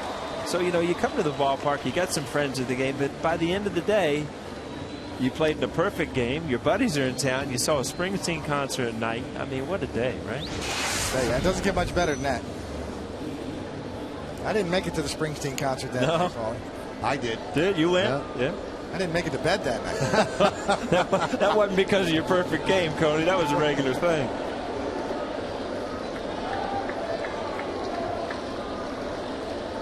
Here's Derek Jeter.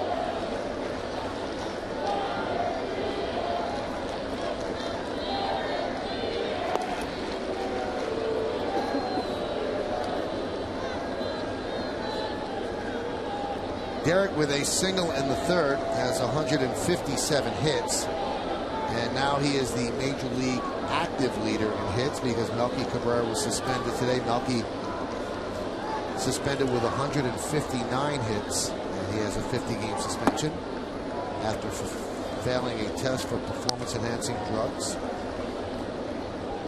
We talked about that a lot during the rain delay.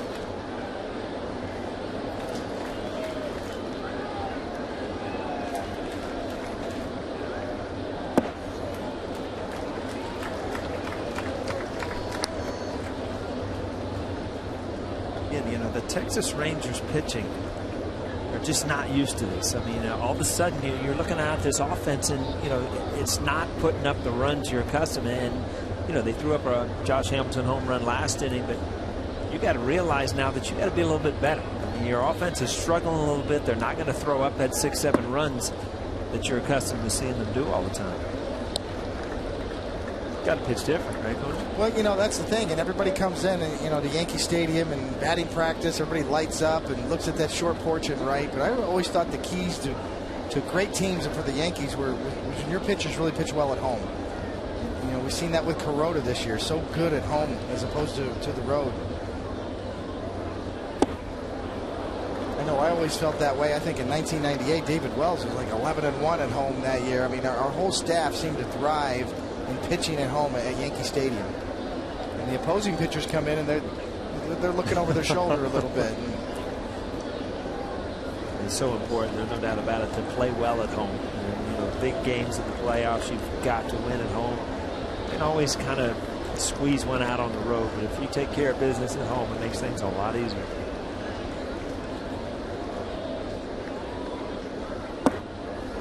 And Derek Jeter works a walk. This copyrighted telecast presented by authority of the New York Yankees and may not be reproduced or retransmitted in any form, and the accounts and descriptions of this game may not be disseminated without the express written consent of the New York Yankees.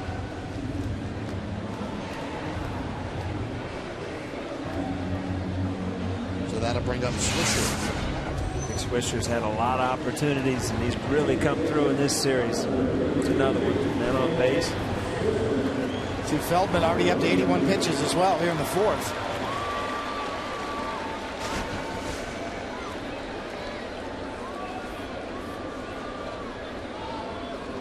First and second, 2 outs. Swisher with an RBI bloop double to left.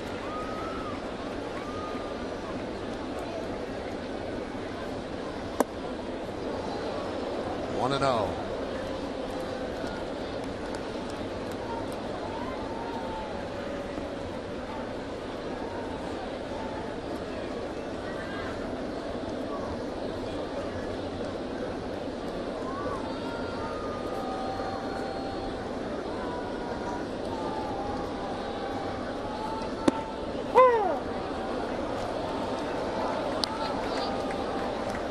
Count 1-1.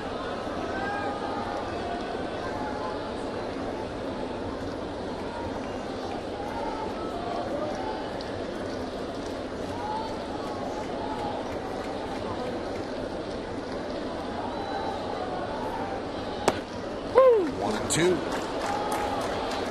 That's that good pitch right there. That's a changeup that has the same movement as his sinker, but it's an 85-mile-an-hour pitch instead of 93. That split finger that he uses as his changeup, you see it kind of tumbling, but that to me is an important pitch, especially to lefties, because you just can't throw fastball, sinker, curveball. You've got to have something else. Swing and a miss. And he gets Swisher for the final out. No runs, no hits, no errors, and 2 men left for the Yankees. We're going to go to the 5th inning. Moreland, Olton, Kinsler coming up.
Sox, their owner came out today, John Henry, and said that they did have that meeting and the players never asked for Bobby Valentine to be fired, but there was indeed a meeting of 17 players with ownership. Moreland gets a strike from Freddie Garcia as we start the 5th inning. On the Kia scoreboard, it's 3-1 Yankees lead.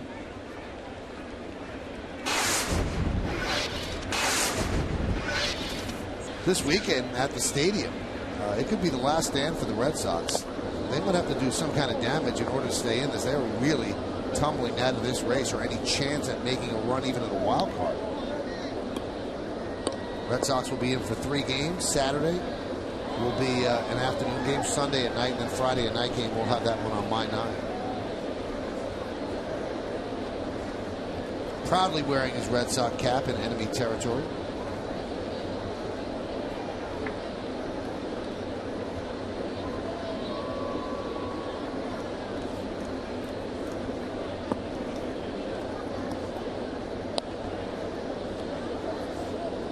Count 1 and 2 to Moreland.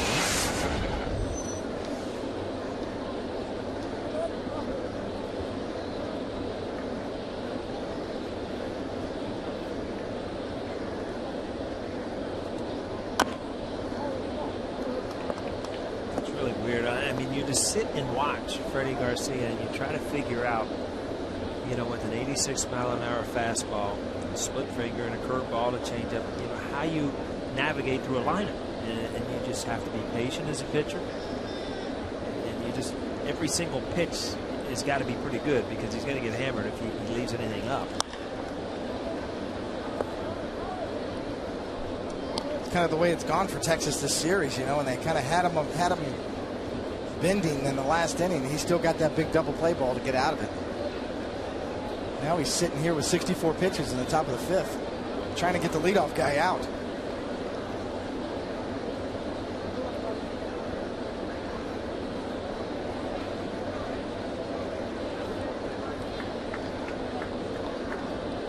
Freddie's one of those guys, too, that I feel like if he gets in trouble Joe Girardi does not hesitate to get to the pen. I mean, he's not a guy that, that you're going to see 7th, 8th inning in a close game.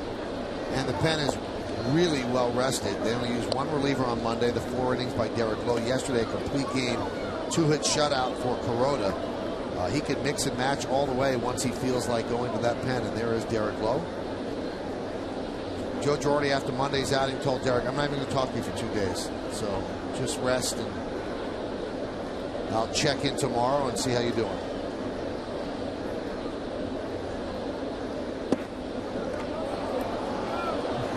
Two and two.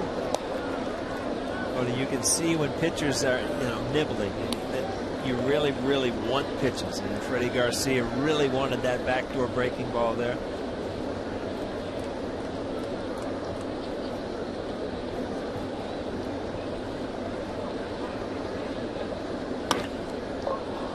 High fly ball, right field. Ichiro Suzuki is there, and he makes the play for the first out.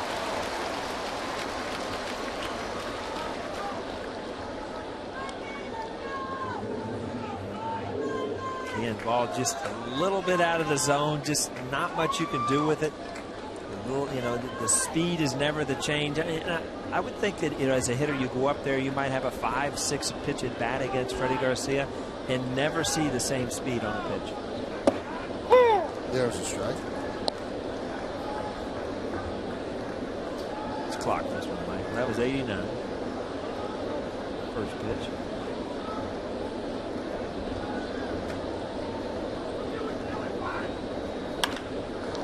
High fly ball. Right field. Ichiro is there for the second out. Problem in Texas, you can't have a long count coming in. They all like swing. Very aggressive team, without a doubt.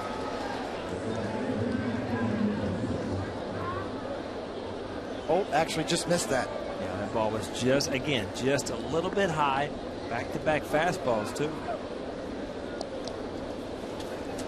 Back to the top of the lineup, and Kinsler. Yankees are leading this one 3-1. The Yankees scored their 3 runs in the 3rd inning.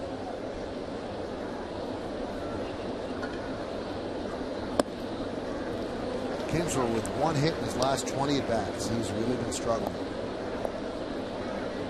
Well, tonight for Freddie, it's really been that slider that he's been able to get down and away and get some swings and misses on, especially against the right-handed batters.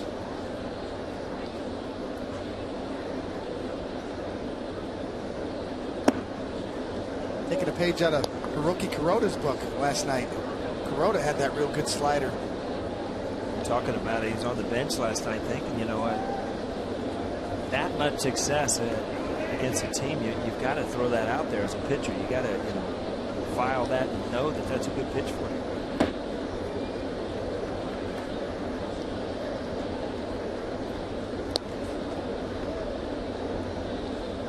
One of the keys is, if you're a right-handed pitcher facing an aggressive team, a lot of right-handed batters, you've got to first prove you can throw that slider for a strike, and then off the plate they'll start to chase a little bit. Just can't keep throwing sliders for balls all night and expect this good lineup to chase them all night long. You got to keep them honest and get it over every now and then. Sounds like he broke his bat. One thing I've always said. Oh, through the wickets?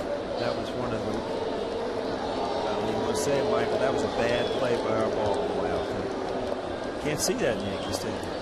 Got airtime for it. Dauber down. Look, we get a little ricochet right through the wickets. Got to get the glove down. You guys are brutal. It's a kid. He's up late. He should be in bed by now. It's 10:30. Right. Come on. He'd have made that play at 8:30, Michael. Swing and a miss. Kinsler. So the Rangers go down in order 1, 2, 3. Good job so far. And it's a complete game as official.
stage with Michael Kay.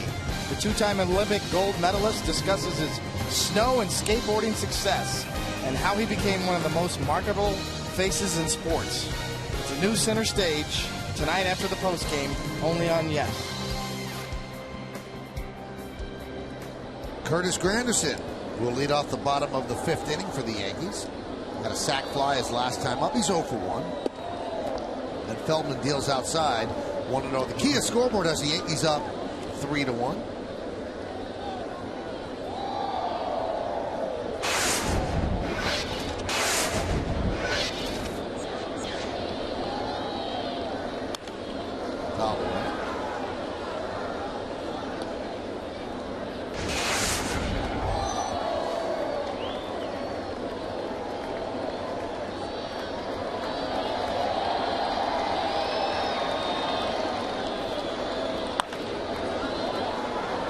Popped up. Holt is there, and he'll make the play for the first out.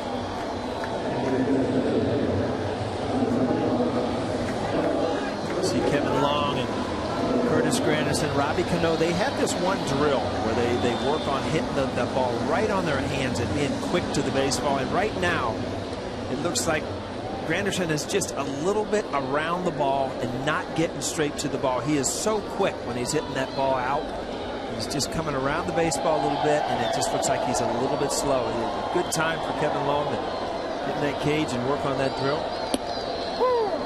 And there's a strike to Mark Teixeira.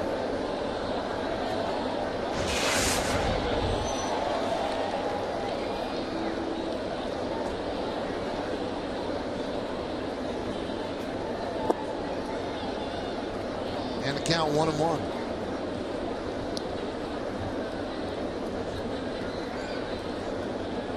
The Yankees would love to just push Feldman here. Get somebody on base, get him back in the stretch, and keep pushing that pitch count up. Foul back.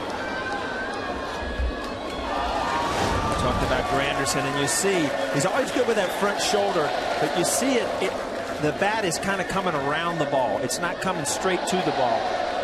And it takes that split second for him to miss this pitch. Just not quite quick enough.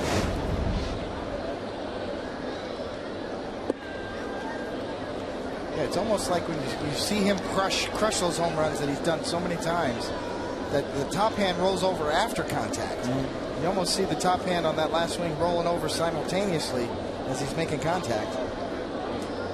It's so funny how, as a hitter, it's so close every time. You feel bad at the plate, but you're really close. And it takes a couple good at-bats, a couple good swings to figure out right where you are. Let's take a look at tomorrow's starting pitchers, brought to you by Verizon Fios. Introducing Verizon Fios Quantum Speed, internet twice as fast as anything America's ever seen. Derek Holland will go for the Rangers, 7-6, 4.92. And Ivan Nova will try to make it 2 good starts in a row, 11-6, 4.70. It's a matinee, remember, a 12:30 start with the pregame show. First pitch on Yes right around 1:07. Boy, that's the American League right there. You see a couple pitchers with winning records and just under 5 ERAs. Yeah. You know, you never saw that back in the day. You had a 4.76 ERA back in the day. You were back at AAA. It's a different ball game now, especially in the American League. Another base hit for Eric Chavez. You know what? We really should not be that surprised by Eric Chavez. Through all the money ball and the A's wouldn't give people contracts, that was the one guy they committed to. 6 Gold Gloves. This guy was an extraordinary player before he started getting hurt, and he's feeling pretty good.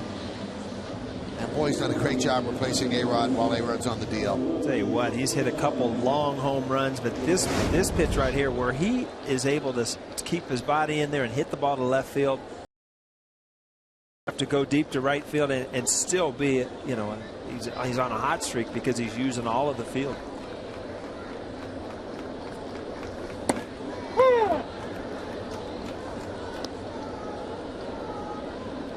Strike to Ibanez. Talk about Eric Chavez and being hot. In August, he's hitting 500, 15 for 30, 4 home runs.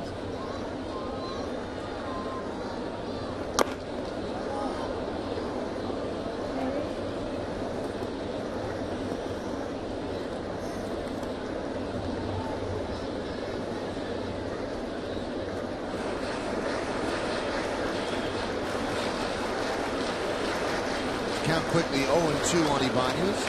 He singled to right in the second, then flied out to right in the third. Yankees leading 3-1. It's an official game, and there is still more rain in the forecast, so Yankees have to feel good about that. They'd like to get this whole game in, and they would like to get through this without a delay because it's a quick turnaround. Tomorrow's game starts at 1, the 0-2. Might have broken his bat. That one fouled into the seats. Get a new piece of lumber. Tony, I tell you, when Feldman gets that cutter in off the plate, he's broke some bats from left-handed hitters. Always got that good sinker, so you're always looking out over here to cover that sinker. You see that ball just boring in on there, just snapping that bat.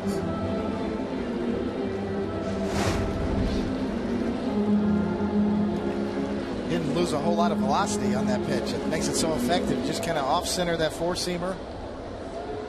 91 miles an hour on that cutter right there. Just about like his fastball.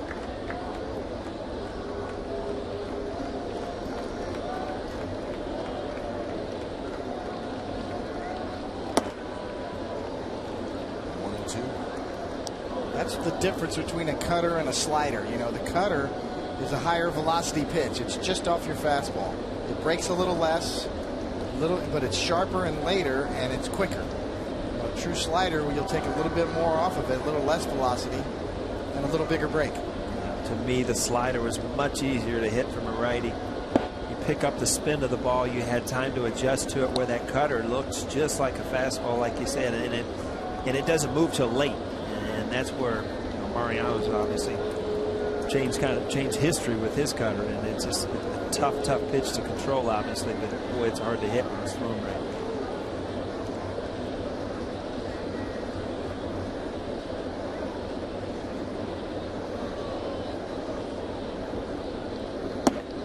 Missed inside. And the count full, so that's going to release Chavez. Another good at bat by Ibanez. Falling down 0-2, works it now to 3-2, pushes Feldman over 100 pitches here in the fifth. Seems like Ibanez just always has a plan. Runner goes. Foul back. Hey, by the way, with the 2 hits tonight and the walk, Chavez is now at 300. So a 300 batting average with 13 home runs and 37 runs batted in. And he's going to be battling the guy at the plate for playing time once Alex Rodriguez comes back. I think the hotter player will end up being the DH.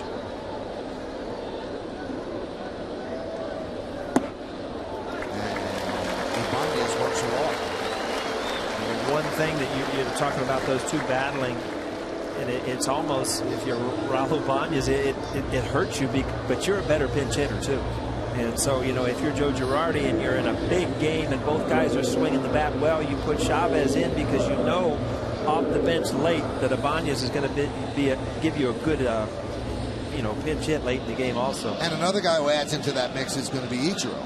So who's going to play against the righty? There's going to be 2 spots, one of the outfield spots and the DH. So the hottest one, or the hottest 2 will play, or as Paul said, they'll also have to factor in who's better coming off the bench. And it's good to have that kind of competition. And for those that ask all the time, Alex Rodriguez comes back. He's playing every day. There's not going to be platoon at third base, no matter how good Chavez is. Alex Rodriguez is a third baseman. That's the way it'll stay.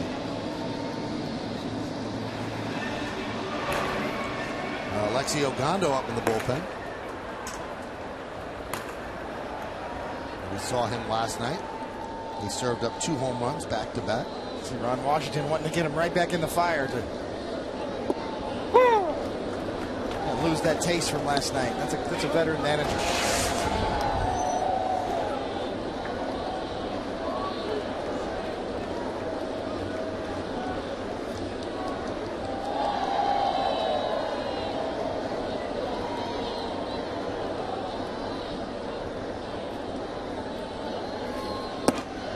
There's a strike. Martin does not like it. Taking a walk. He thinks this pitch is low.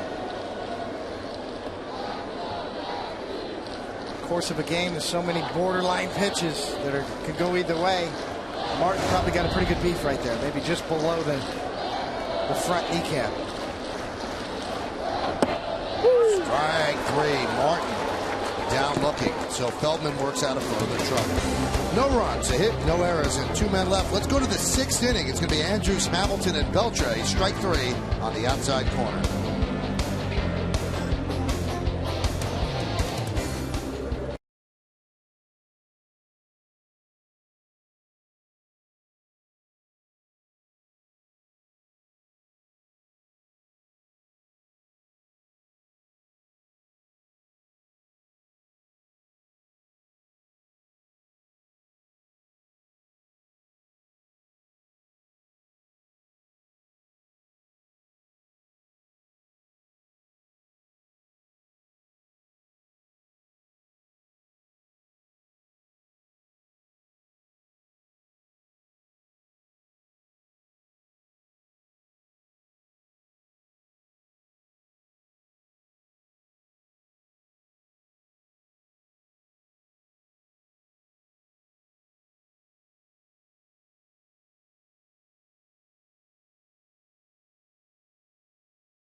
From baseball, what is your favorite type of event at Yankee Stadium?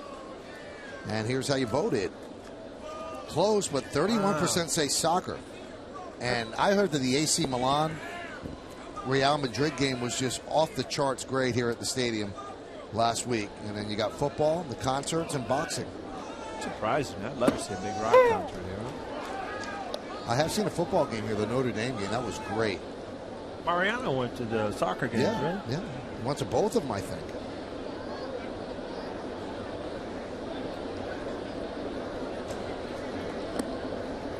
Pitch to Andrews is outside, 1-1. Funny what you grew up with. In high school, we didn't have a soccer game. Did you have soccer in high school, Cody? We did, yeah. So it wasn't, yeah, I mean, it was still kind of gaining popularity, but yeah, you're right. It's been a late blooming sport, especially in the Midwest. Mm-hmm.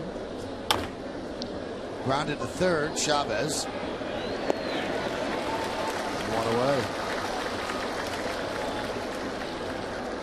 So Hamilton is coming up, and he hit a home run his last time up, and we'll take a look at the pitch by pitch brought to you by Mazda. Well, you saw that he took a pitch. He saw all off-speed pitch. Ball out of the zone, but sooner or later, Freddie kind of hung one. Josh Hamilton waited him out. Before I got that out of the mouth, it was in right field seats.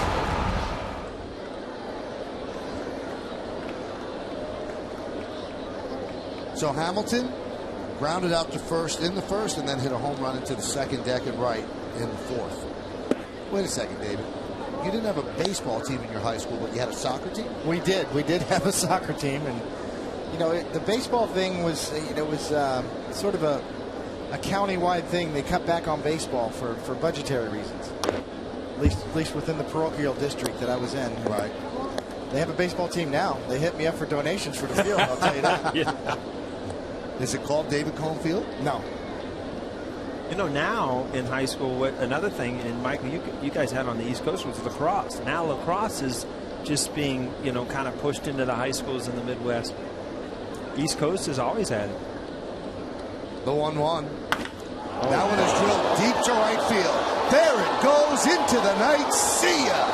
Wow. What a shot by Hamilton. And now the Yankees lead 3-2. Second home run of the game, and that's about as deep a shot as we've seen into the bleachers in right field. I was going to say that off the bat, I thought that you're going to see the longest home run you've ever seen. Another off-speed pitch. Up in the zone, though. I mean, you're trying to bounce these and hope that he swings at them. Oh. Tony, that hurts the baseball looking at it, huh? That was louder than the first one.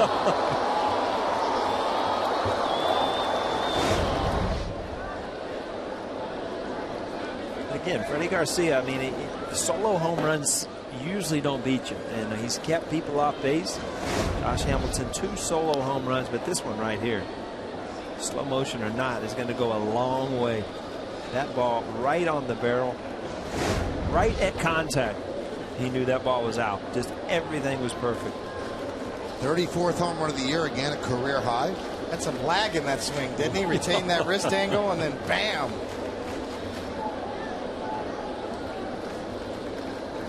Swing and a miss. These are tough for the pitcher to watch. Let's see if Freddie watches.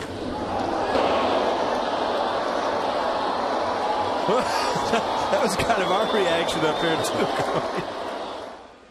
I mean, you can't really draw it any better. Everything's back behind the baseball, and he's just going to explode into it with kind of a weight shift. And from right there, he's going to catch up and hit it right on the barrel. And it's just, I don't care where you are, that ball's going a long way.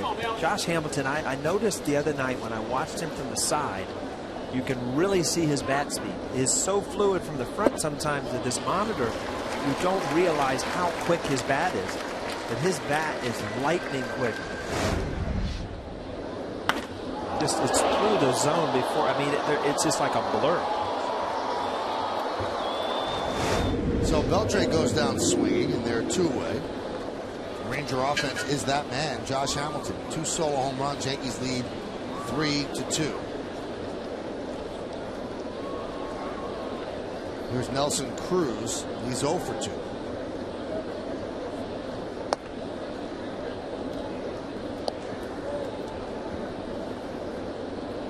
Joe Girardi, you know, if Freddie can get through this inning, that's 6 innings, come out with the lead, get to your bullpen, be very happy with that.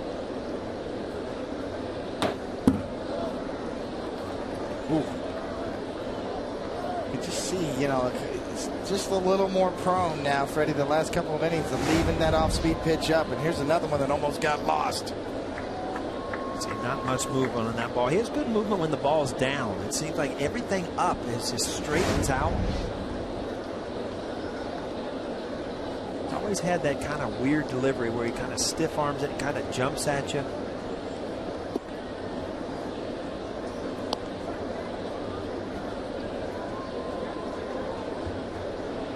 Boone Logan up for the Yanks. Freddie's okay pitch count wise, just 87.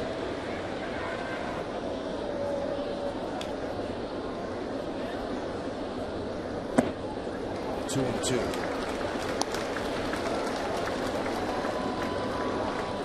See Nelson Cruz, I mean, he is so strong and he's so good when he uses right center field. That last pitch, you know, you see him trying to pull the ball. When that's strong, you don't have to worry about pulling the ball. It makes you a much better hitter when you can stay on it.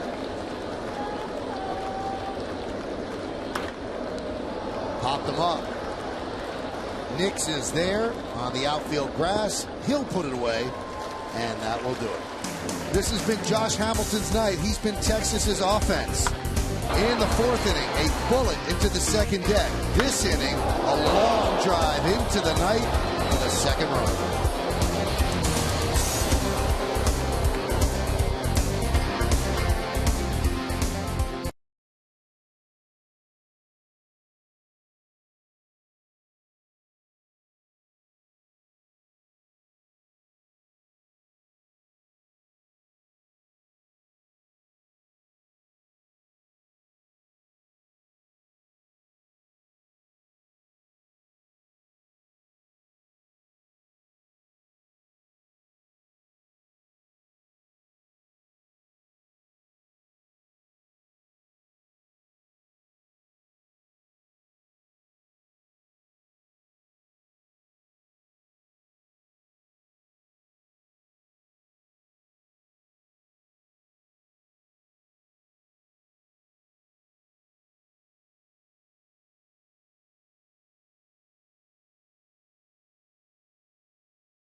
9, turn back to Yes for Tri-State Ford Extra Innings. And Saturday and Sunday, come back after the nationally broadcast games for post-game coverage with Tri-State Ford Extra Innings. It's only on Yes. So busy weekend.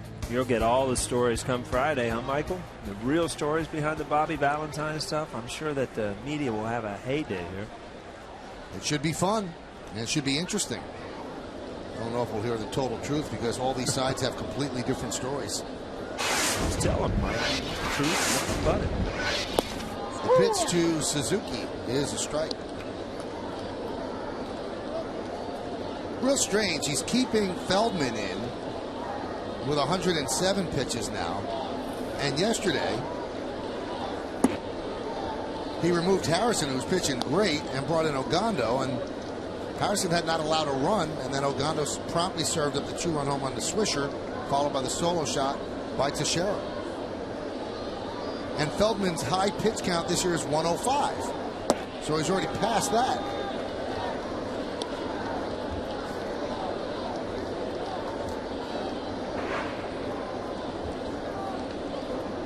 High pitch innings in the second, the third, and the fifth.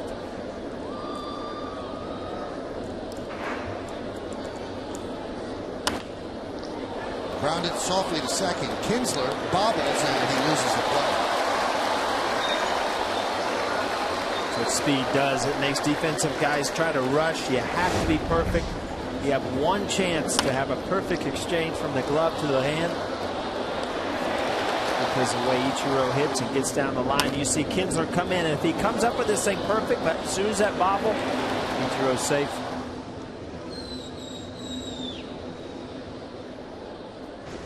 So let's see if the Yankees play for the extra run here. They're up by 1. Nix is a good bunter, and you've got good speed at first base.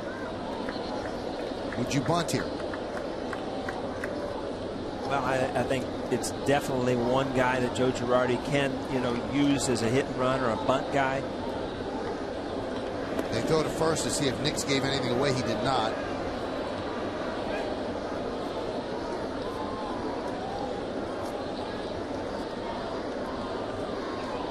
Talked earlier too about Feldman. As big as he is, he doesn't get the ball to the plate, so you got a couple options. You give Ichiro the option of stealing the base, or you just give up and out and have Nix bunt him over. Not bunting, and he grounds it to third. There's one, and there's two. So they decide not to bunt, and Nix doesn't even give Ichiro time to steal and bangs into the 5-4-3. Now Feldman made a really good pitch. Off speed down and in to get Nix to roll over and pull that ball. See that spin coming in on him, ties him up. Nix tries to turn on it. Probably more of a two-seam fastball than off speed.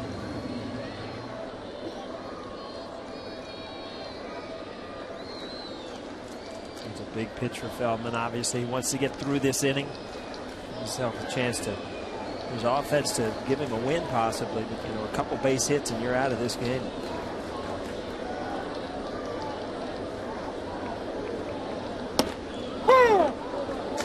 And a strike.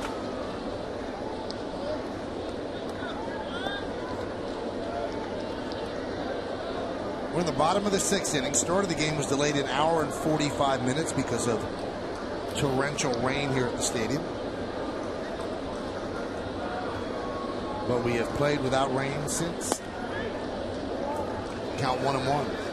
Jeter grounded back to the mound in the first, singled to right and scored in the third and walked in the fourth. If you're a pitching coach, and you kind of mentioned it, it's not really the pitch count, it's how the pitcher's throwing it. You see Freddie Garcia starting to get balls up, and he's starting to struggle a little bit. Feldman's still pounding that ball down, still has good life on his fastball. So if you're just reading the pitches right now, Coney, you think this guy has still got his good stuff. You see this kind of tight little cutter down and away on the black, and Jeter's still swinging and missing. Kind of feel like sometimes you get that groove later on. You start to feel it. Everything's in sync now. Your mechanics are all together, so it's much less taxing on your arm to throw when you've got the rough edges worn off and your rhythm going. Uh-oh. How you hold that one, Coney? Can't get hurt down there. You know, the pitch count thing is kind of new on the scoreboard, and you'll see this is just an overthrown breaking ball. Kind of long darted it up there. Let's see if it made the dirt. Yep, made the dirt. But I keep thinking of Mel Stoudemire over there. He had that little clicker that he would every pitch and stuff. I mean, were you aware as much back then as you are now? Because it's on the scoreboard now. Definitely not back then. Well, a lot of times they wouldn't tell you. Yeah. You didn't want to know.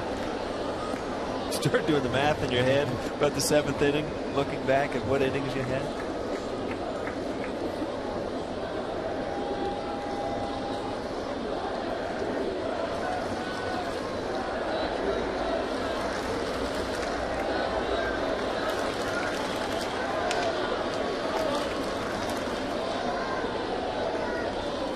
Swing and a miss, and Jeter down on strike. So Feldman has a fairly strong 6th inning, no runs ahead, and nobody left on base. We go to the 7th. David Murphy is going to lead it off.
Yankees lead 3-2, 3-7-0, leading 2-4-0. Swisher, an RBI double. Chavez, an RBI single. Hamilton, 2 solo home runs, and there was an hour and 45-minute rain delay to start the game. Little surprised, I think everybody here in the booth, that they have Freddie Garcia out to start the 7th inning. Like he was not as sharp in the 6th, but the pitch count is still a very good number at 89, and they're trying to squeeze another inning out of him on the Cadillac scoreboard. 3-2, Yankees lead. And there's a strike to David Murphy.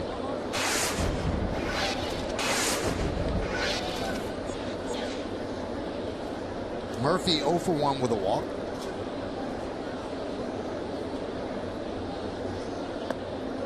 Now you can always make the argument, well, you're taking it batter by batter, but you're also facing a team that scored the most runs of any team in baseball. And one run could go like that, and then it's a tie game. So you go batter to batter, you can lose your lead.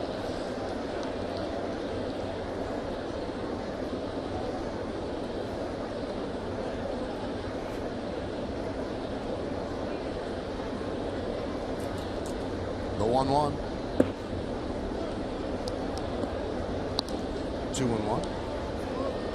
We mentioned earlier a completely well-rested bullpen. The only guy not available out there is Derek Lowe. Boone Logan's been warming.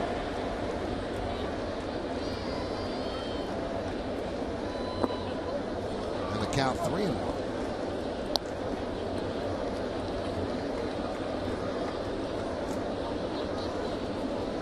Dangerous place to pitch late in the game with a run lead to lefties, Coney. I mean, you get behind in the count, and it's not like you can just throw the ball away because guys will go out there and hook it. Ground ball to second right there is Nix. Big pitch right there. He got just enough sink on that ball. If he hit the top of it, got an easy ground ball. You can see the two-seam grip. It's right there down the middle, and at the last minute, it just has enough depth on it. Murphy right out of the box. You can see the reaction he had. A lot of confidence Girardi has in the veteran Freddie Garcia, trusting him with this one-run lead. Giovanni Soto swings and misses.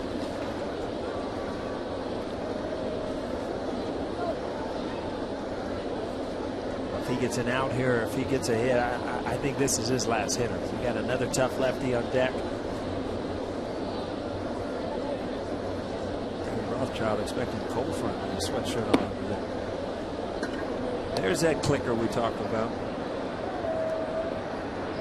Well-spaced lineup. The bottom of the Texas lineup, obviously. We saw Murphy lefty and Soto righty, and then a lefty with Moreland, and then the kid from Connecticut batting ninth, Mike Holt.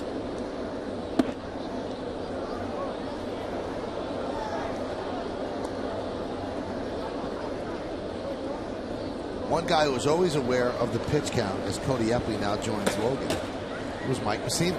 He knew exactly how many pitches were being thrown, or wanted to know. And there used to be a story that, you know, one time Stoudemire came out, go 2-1, and Mike said, "How many pitches have I thrown?" He said, "Well, counting the 60 in the bullpen warming up and then 8 between innings, you're about 200 right now."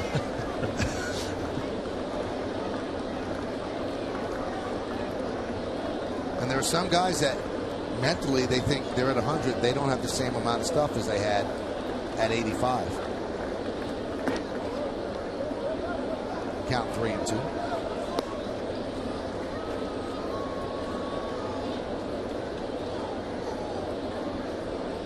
The next pitch will be Garcia's 100th.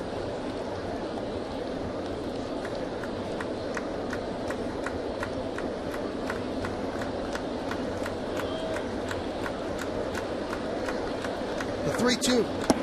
Strike 3. Soto down looking.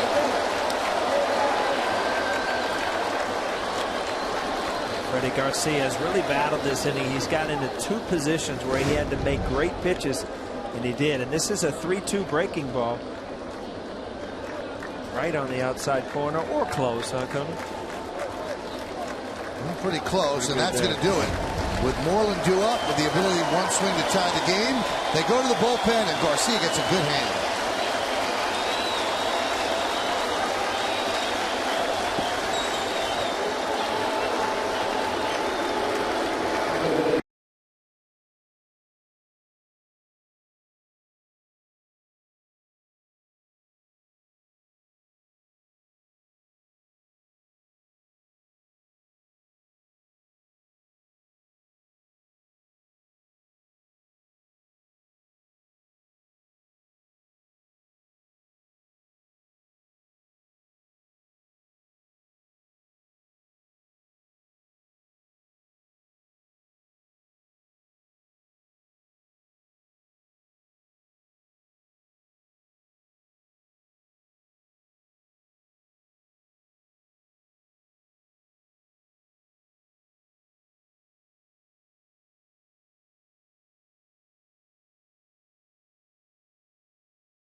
by Burger King. Come play family food where every game piece has a prize.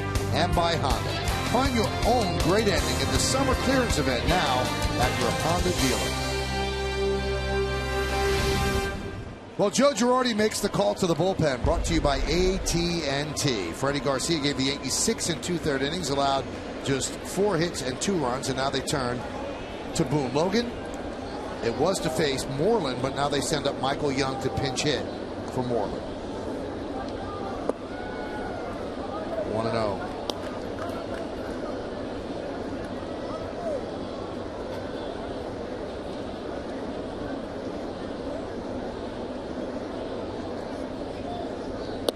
There's a strike.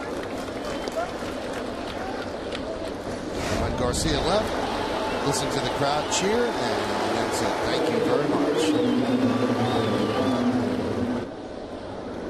And then got some love from his teammates. Swing and a miss.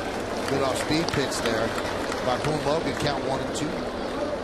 See how different hitters are off the bench, pinch hitting. Michael Young's an everyday player, uses right center, a lot like Derek Jeter, but coming off the bench, you see both those pitches kind of pulling off. It's just hard to get into a rhythm as a hitter the way you usually do when you're pinch hitting. That one is driven out to center field, but Granderson is there, and he'll make the play as both Garcia and Logan combine to work a 1-2-3 inning. We played 6.5 here at the stadium. It's the Yankees 3 and the Rangers 2. Time for the 7th inning stretch in the Bronx, but we'll stay right here to honor America at Yankee Stadium. A little silent prayer as we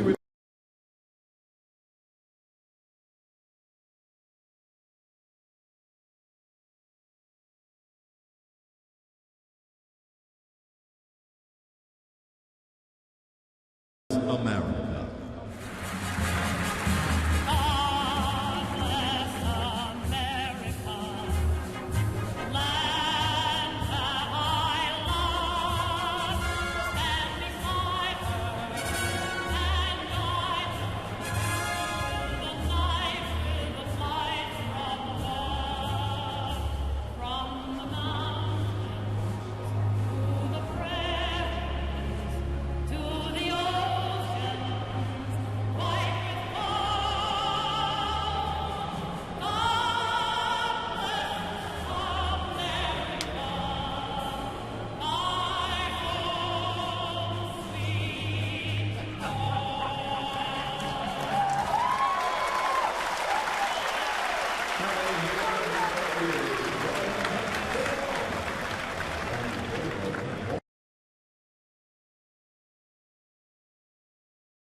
News. So a perfect game. Congratulations to Felix Hernandez. We go to the bottom of the 7th inning here at Yankee Stadium on the Cadillac scoreboard. Yankees lead Texas 3-2.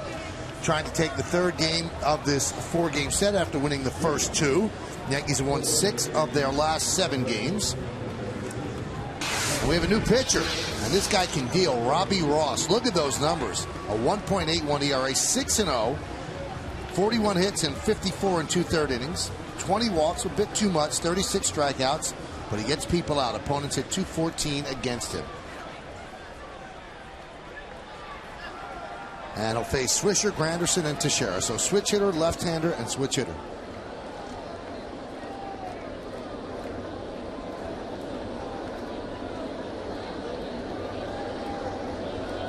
Swisher today, a bloop RBI double in the 3rd, and sandwiched around that double 2 strikeouts.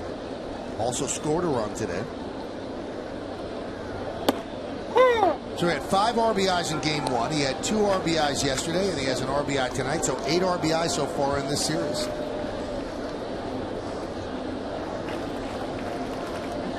And in his last 9 games, he's hitting .360, 113 for 36 with 2 homers and 11 ribbies.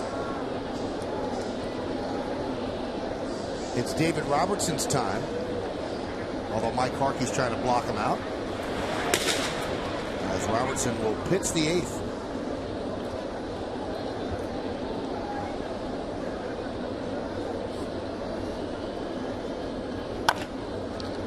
Over the head of Ross, Kinsler fields and gets Swisher for the first out here in the 7th. Courtney, that's kind of the same play that Ichiro hit, you know, but defensively you know who's hitting, and it's just you watch Kinsler come in, knows he has time, doesn't have to gamble and try to rush anything. Easy transfer, easy play.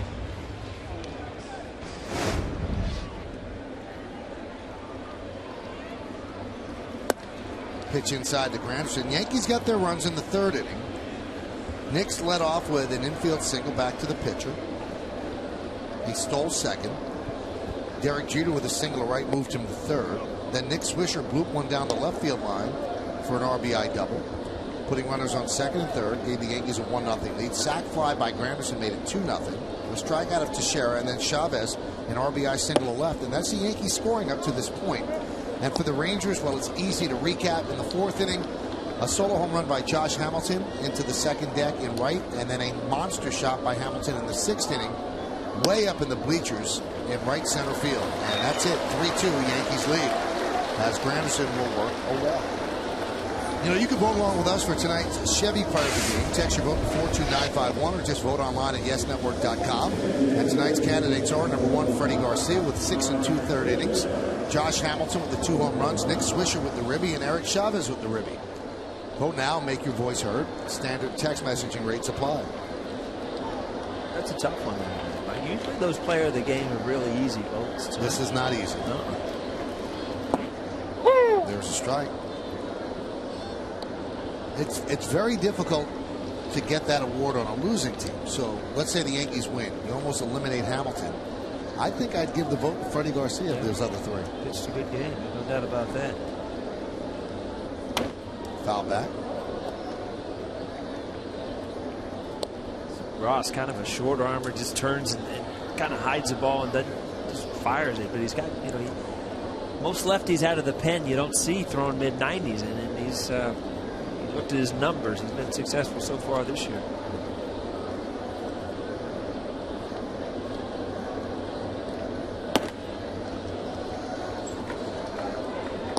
Count 1-2.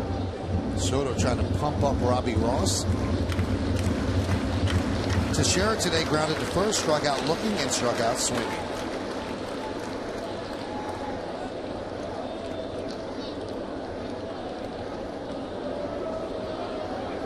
It's usually that move that you get from the catcher that comes from the dugout.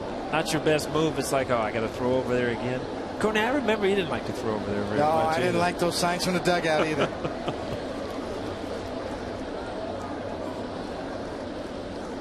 When you didn't want to throw over there, too, you would just step off and make it so obvious. Step off, take about 10 seconds, and lob one over there. There was one time in my career I shook off the dugout. I did. No, I'm not throwing over. With the Mets, and it was when Buddy Harrelson was the manager, and he did not like that at all. We had a little discussion in the dugout. Granderson dives back. Didn't even have a throw. Jackie Moore over there on the Texas side. He's an ex-catcher. Shake him off. Come on, show me something. Ain't gonna happen.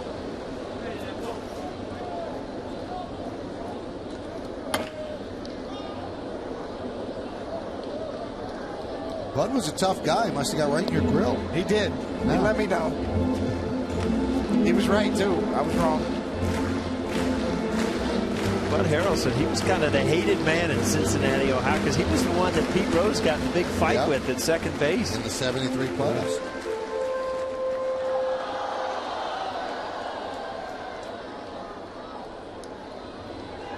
See, that's from the dugout. Does a pitcher ever throw there on his own? You have the option, absolutely, to do it on your own. Now, there are some coaches, you know, that run the running game, say a Tony Pena type, that might tell you, no, don't. Let me run the whole game, but you always have that option. I was saying this the other day. We interviewed Tony La Russa on center stage, and he said the hardest thing a manager has to do is either run a running game or control a running game. He said it's so intricate now, it's down to the 10th of a second. He said you've got to be able to throw over. He said, and when a guy steals a base, it's usually the manager's fault for not controlling the game better. 2-2. Strike three. Teixeira down looking. That's been a generous corner there for Vic Carapazza, and you can see that Teixeira did not like that call.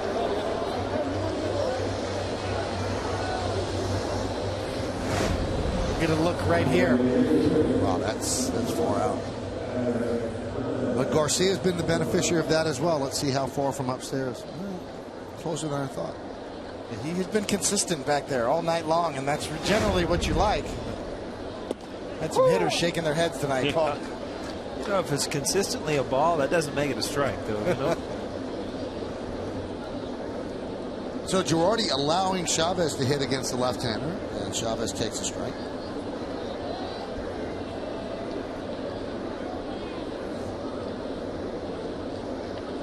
You know, I would disagree with La Russa on that point, because there's so many more variables that go into it than whatever the sign calling is going on the bench. How well your catcher throws, how quickly the pitcher has the ability to deliver it to home plate, that have nothing to do with the manager or the coaches on the bench. But I guess what he's saying, that he has all that information. If a guy's slow and the catcher's slow, you got to throw over there and put plays on in order to control it. I tell you what, you give me Brett Gardner and a slow catcher release and a slow delivery, I don't care what you do, he's going to steal second base. Right. There are times where you're just at a disadvantage as a team.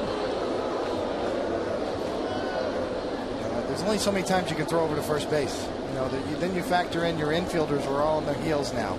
You've slowed down the game so much that now when you need a defensive play made behind you, these guys aren't on their toes. Line drive up the middle, another base hit for Chavez. Can you be hotter than this guy? He is 3 for 3. He has a 6-game hitting streak. He's 14 for his last 23. And he also has 6 straight multi-hit games. These aren't ground balls up the middle either. This is a line drive off a good lefty right up the middle. See, this ball's by Ross before he even reacts to it.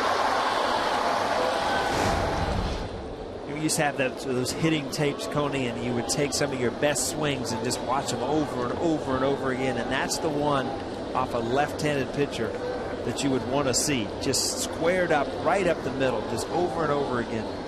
Because you'll react to the slider with that swing, you go the other way with that swing. It's just you're absolutely in a perfect neutral position where you can hit everything. They let Ibanez hit against the lefty. You could have gone with McGee for Chavez. You could have gone with Andrew Jones. But what Girardi's thinking is they've got a lot of right-handers in the bullpen, and this game is close.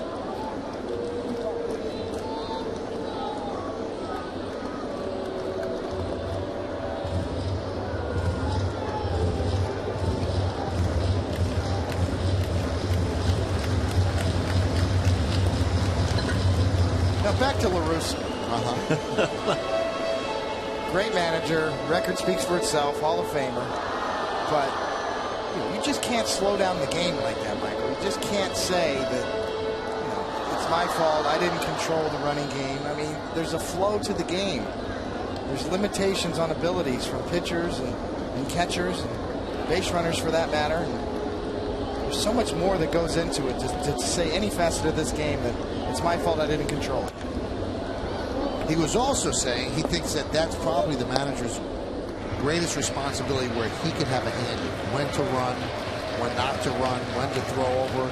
If it's a big spot in the game where a stolen base would make a difference, to have that pitcher on the mound. He said there's just so many things a manager can control. I agree with that. He's right about that. But to take full responsibility for whether a base is stolen or not and put it all on yourself, to me, sounds a little self-important. Yep. And the thing that when you said, you know, when to run and this and that, I mean, on veteran teams, most of the guys are on their own. And I mean, every once in a while you'll get a hit and run sign or something, but I can't remember. I mean, even from playing in Cincinnati, Pete Rose, I was on my own. Buck Showalter, Joe Torre, they all had confidence in you to steal bases when you thought it was right. I don't think there are a lot of players on Tony's teams that were on their own. No, obviously not. 3-1. Popped up, long run for Beltre, and he runs out of room. Balls on the stands. Last 6 games for Chavez, 14 for 23, 3 homers and 7 runs batted in.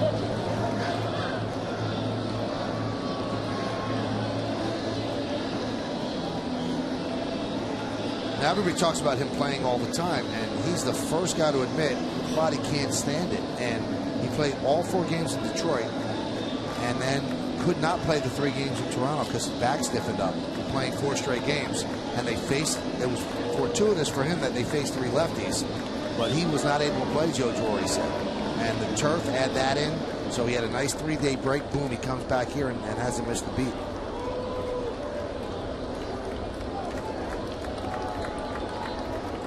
Catching a diminished Toronto lineup certainly has helped the Yankees and possibly could continue to help them down the stretch. And a walk to Ibanez, and that's going to load the bases. It's another good at-bat by Ibanez, who's had really good at-bats tonight. So Ron Washington, with Martin due up, is going to go for the right-hander. So Ross, who's been pitching so well, turns it over to Alexi Ogando. We'll see how that goes.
New York Yankees.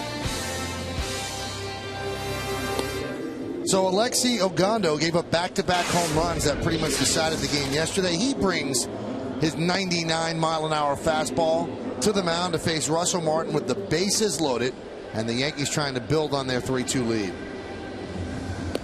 Let's take a look at Ogando from last night. Well, Nick Swisher in a 0-0 game, 2-run homer after a long at bat. We talked about this was 98 miles an hour. Teixeira walks up the The next play, 99. Well, we'll pull this one and just top spin it in the right field bleachers. Back-to-back home runs. All the offense they needed last night. Martin has faced Ogando twice in his career. He's 2 for 2 with a home run. Tonight he's 0 for 2 with a walk, hitting 197. Bases loaded with bombers. And he lines that one to right field. Cruz back, and he'll make the play. So Martin hit the ball right on the nose, but Cruz ran it down for the final out. No runs, 1 hit, no errors, and the bases are left loaded. It'll be Olt, Kinsler, and Andrews coming up.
Our social networking app that lets Yankee fans interact with each other and the broadcast booth while watching the game.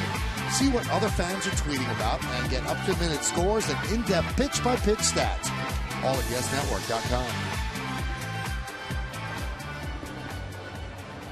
Well, now Joe Girardi will go to the formula. He has a lead, and on the Hyundai scoreboard, that lead is 3-2 Yankees, so he will go to David Robertson, his 8th inning pitcher. And he hopes that Robertson will get it to Soriano to try to close it out. Those are the numbers on David. The ERA is steadily coming down. 54 strikeouts in 38 1/3 innings. 1-4 record in 40 games. And that'll bring up Mike Olt. And there must be a lot of people right under our booth from Mike's hometown because they are chanting for Olt as he steps in against Robertson. And there's a strike.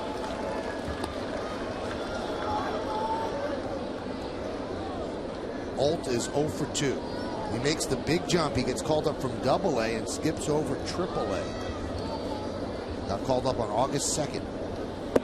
There's a strike.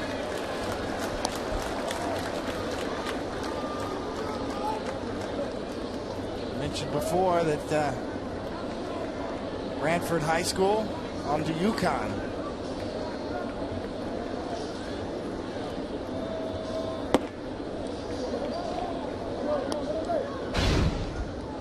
Saturday against the Tigers.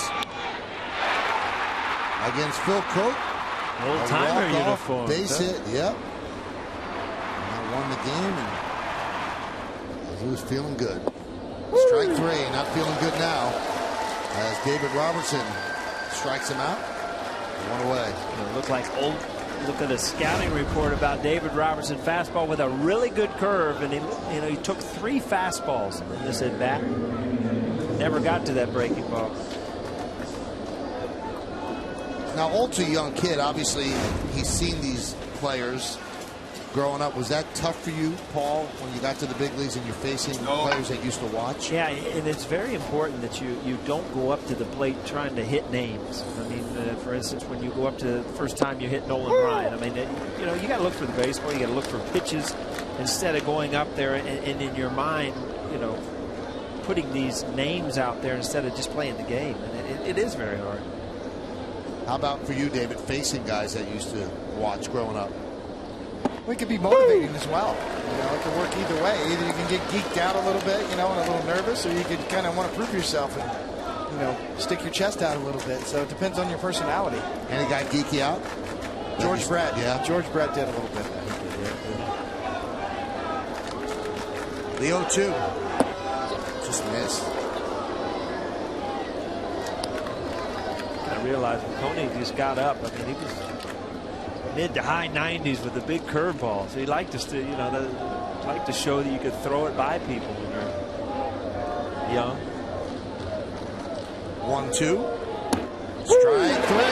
Kinsler down looking. 2 away. 2 strikeouts for Robinson. And Kinsler talks it over with Carapazza. And now Ron Washington doesn't get there in time as Carapazza throws him out. Ron Washington got his leg caught on the rail, and I think it cost Ian Kinsler an ejection.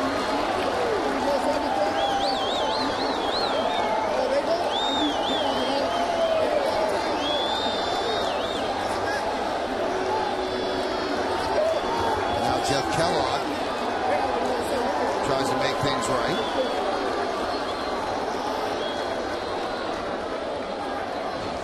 Let's see if he had an argument. Where was this pitch? Looked right over the middle. Paul, what's the complaint there? We talked about Ian Kinsler, and he hit the corner, but he's right on top of the plate, and that was kind of a cutter that, you know, when he saw the ball, it broke late. Arguing that's not a strike, and sometimes as a hitter, you know, you're frustrated. You're talking to an umpire that might have called a bad pitch on you the time before, and it's still in your head. Well, sometimes there's a cumulative effect too on a lot of pitches throughout the night that Texas has complained on. So, you know, you reach your point. And that railing really it slowed down Ron Washington. I think Ron Washington caught a heel on that rail, and it caught Ian Kinsler. And that's the thing. I mean, it's not always that pitch. It's the frustration of at bats before. You see Ron Washington right here. I got to get up.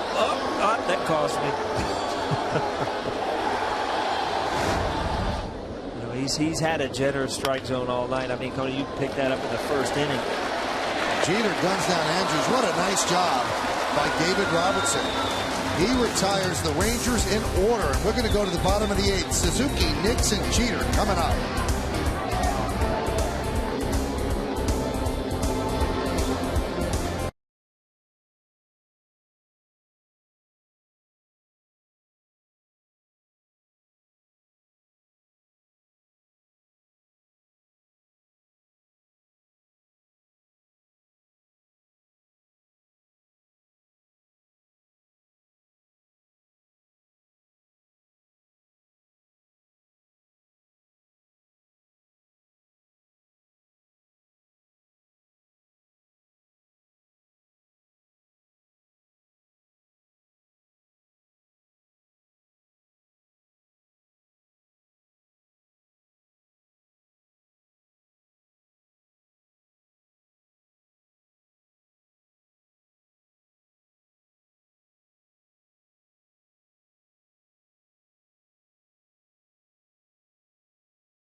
duke it out in the series finale. Mark the time. Coverage starts at 12:30 with the Tri-State Ford pregame. Then Paul, David, and I are back with all of the action only on Yes.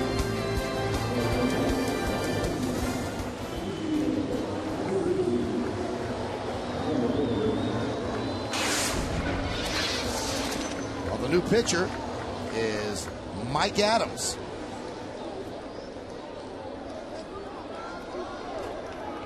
And Young takes over for Kinsler at second base.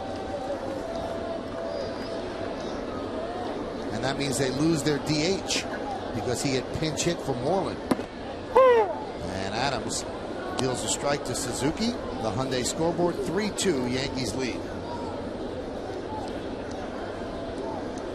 Michael Young has played every infield position, and he's played them well. Got some cold gloves, too.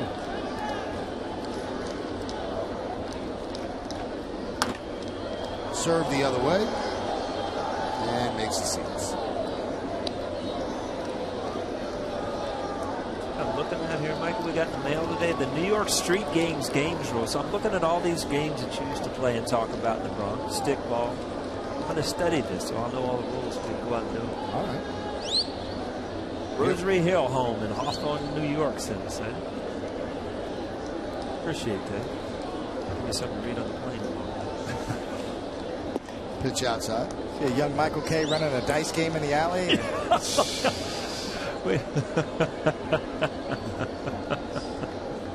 That is a score for that kid. Got the teddy bear, 2 baseballs. He is pumped up. It's late at night. He did wear his brown pinstripe suit today. So. 3-card Monty. Yeah. Shell game. The 1-2. Did you ever play stickball in Ohio? No. Really? We got backyards, man. We play home run derby on green grass. You played stickball, didn't you, David? We did. We got a broomstick. We actually tried it with a cork. I liked wiffle. I prefer wiffle ball. Stickball's hard. Very hard. Some of the coolest pictures I remember seeing, like old-time pictures where, like Willie Mays out in the streets playing stickball with the kids and stuff. I mean, just neat stuff. Chop toward third, going to be a tough play. Beltre fields, and he has no play. It's another infield hit for Ichiro. Again, this is the pressure that Ichiro puts on the defense. I mean, with that speed, everybody knows as soon as that ball's hit as a fielder, you know it's do or die, and that you don't have time to make any mistakes or adjustments. Now, this is a big run. You got Josh Hamilton leading off the 9th inning, so you want to have more than a 1-run lead, and this base hit right here gives the Yankees an opportunity to manufacture at least one. We are in this situation, and we examined it in the 6th inning. Ichiro led off with an infield single. Nix was up. They didn't bunt. He hit into a double play. Do they bunt now? I would assume they would bunt. We're not the coach here, and you do have your closer up. But, yeah, I would assume that either you put him in motion or you move him over. That's why the Ichiro trade was so fascinating, because the Bronx Bombers, the Yankees, so notorious for, all or nothing. They homer in a game, they win. If they don't homer, they don't. And Ichiro gives them that diversity. And it's going to be interesting to see how he plays the rest of the way, and then if he gets more at-bats against left-handed pitchers or in the postseason because of his defensive ability, if he gets more at-bats in games. And it's bunted. It's bunted beautifully. Going to be a tough play. Not in time. He beat it out for a hit. Good job by Jason Nix. Perfect bunch. You just got to, everybody knows that it was a sacrifice that he turned around early. Well, Soto, the only one with the chance. He had to go a long way.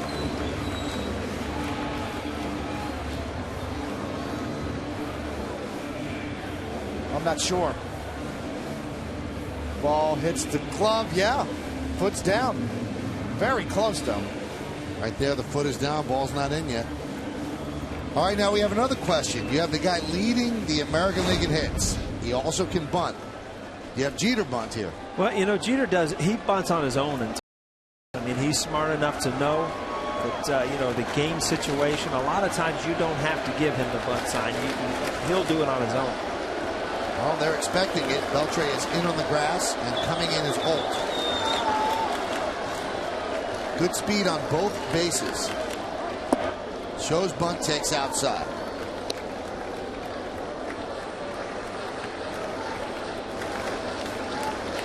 Very difficult for Texas in their defense here, too. It's hard to put on the wheel play.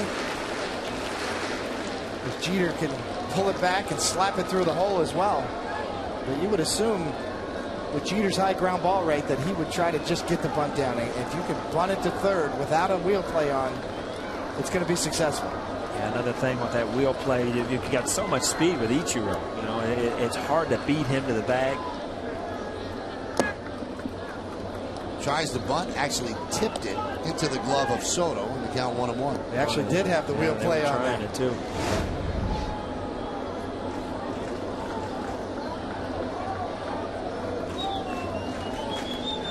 Watch Andrus break. That's the wheel play. The third baseman crashes, tries to field the ball, and then wheel and throw to Andrus at third for the force out. Trying to beat the fast Ichiro at second base. I'll tell you what, if you're Ichiro and you can get a good look on that, and Beltre gives it up early, it's like you can walk into third base.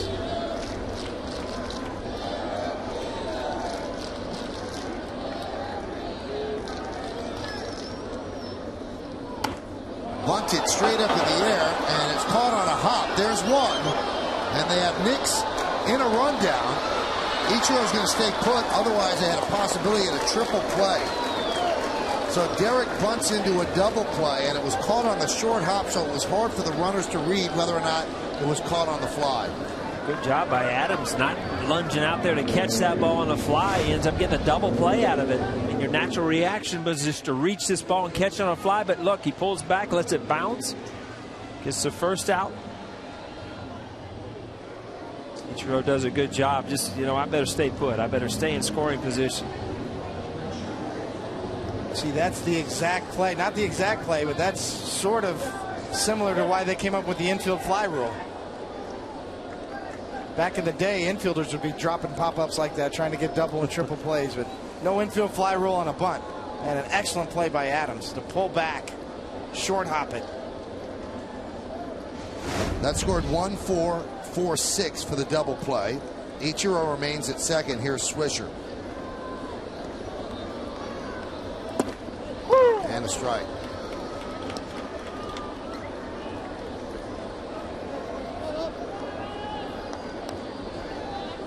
Still a very big at bat here to give the Yankees the insurance run. You got to wonder if the wheel play changed Jeter's strategy on his bunt. Yeah, rather than going to third, it looked like he was trying to push that bunt.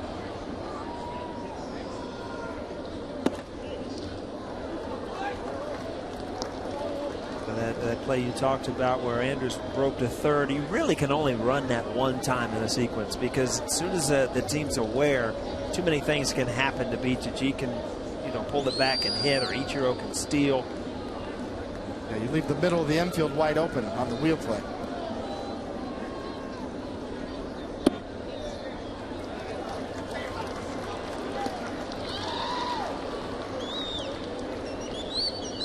Good series for Swisher. 4 for 11, 2 of the 4 home runs, 8 ribbies. Looking ahead to the 9th inning, Hamilton, Beltre, and Cruz. It's not going to be easy. Well, again, Texas, I mean, they're a solid baseball team. They're just not a bunch of hitters. Adams, part of a good bullpen. Agando, Nathan's done a great job as a closer.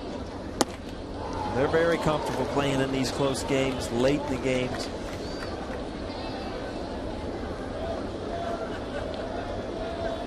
Hamilton hit 4 in a game earlier in the year, right? In Baltimore, he hit 4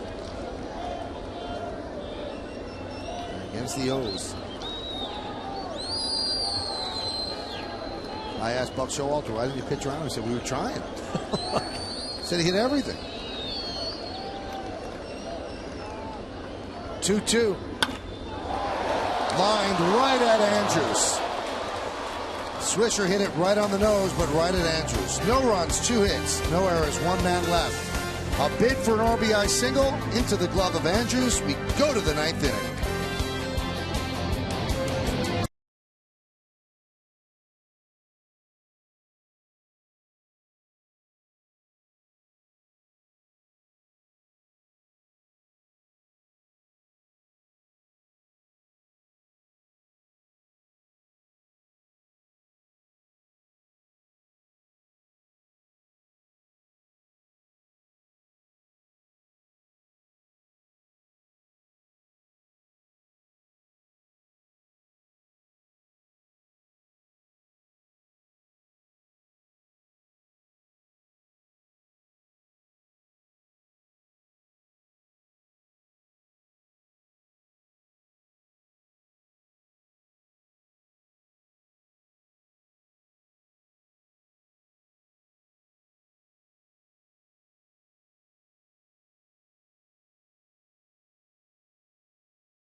highlights and analysis from tonight's matchup, including the latest scores from around baseball, plus Meredith Morakovitz with the clubhouse reaction and Joe Girardi's manager's report. It's the WB Mason postgame.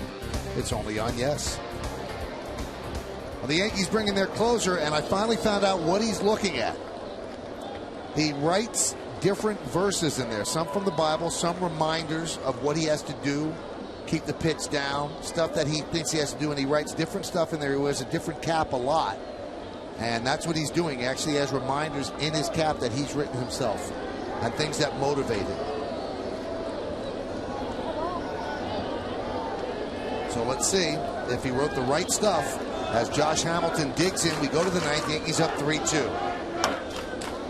Grounded foul. Soriano has had some year for the Yankees, stepping in for the injured Mariano Rivera. 28 out of 30 for saves, 47 strikeouts, and 46 in the third innings. A 1.75 ERA. This is his 50th game for them.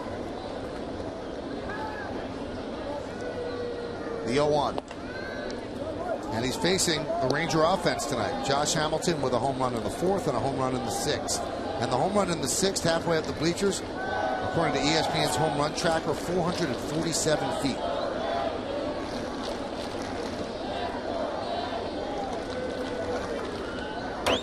Oh my goodness. It's a pitch you didn't want to see. You're going to see side by side here. Fourth, sixth. Six goes farther, but look how close these swings are. This ball dropped a little bit more, but just picture perfect swings. Got away with one right there. Oh, man, did he? And you see that Josh Hamilton tried to do a little bit too much for that one to try to tie the game up. It wasn't as fluid as the swings before.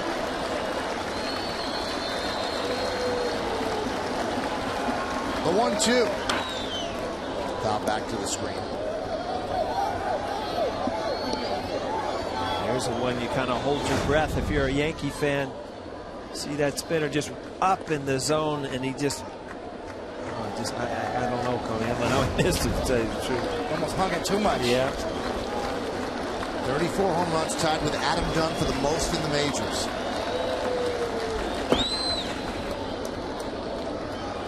Yankees want to keep that tied.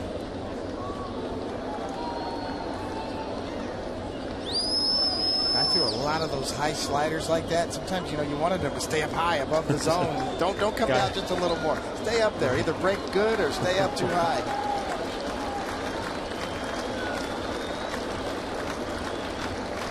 The 2-2.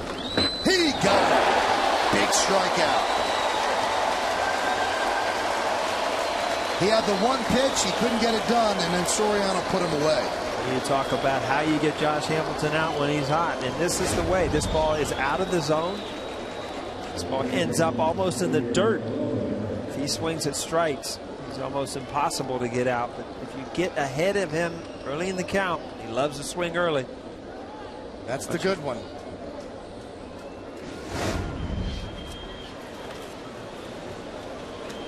Here's Adrian Beltre with one out.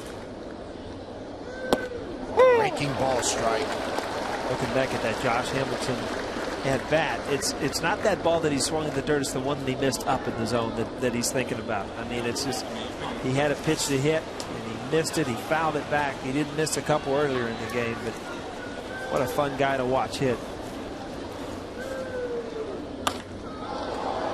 That one is driven to left field. Ibanez was playing deep, and he catches it right near the warning track, and the Yankees are 1 out away from their third straight win against the Rangers. Yeah, we talked game one about Beltre and how he is a back foot, sometimes a back knee hitter. And he doesn't transfer his weight.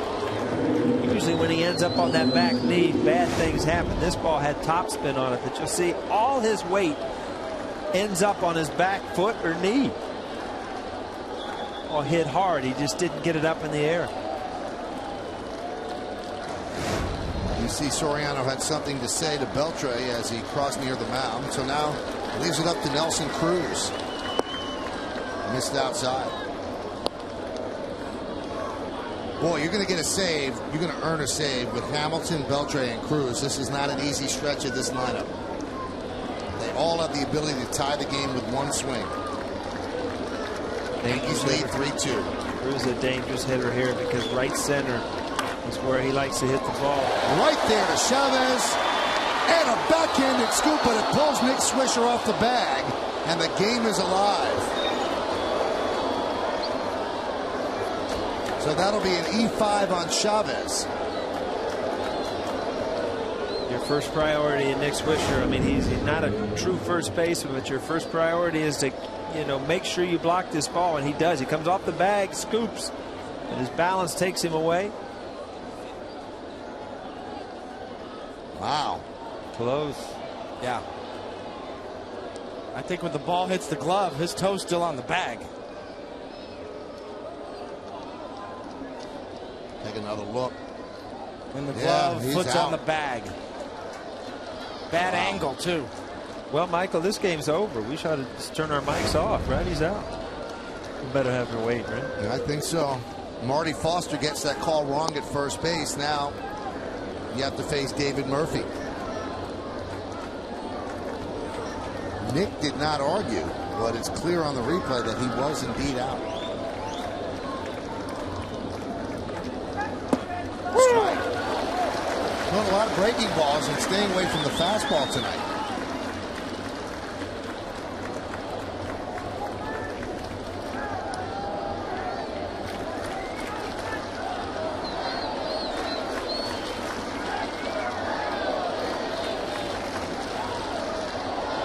One. 1-2.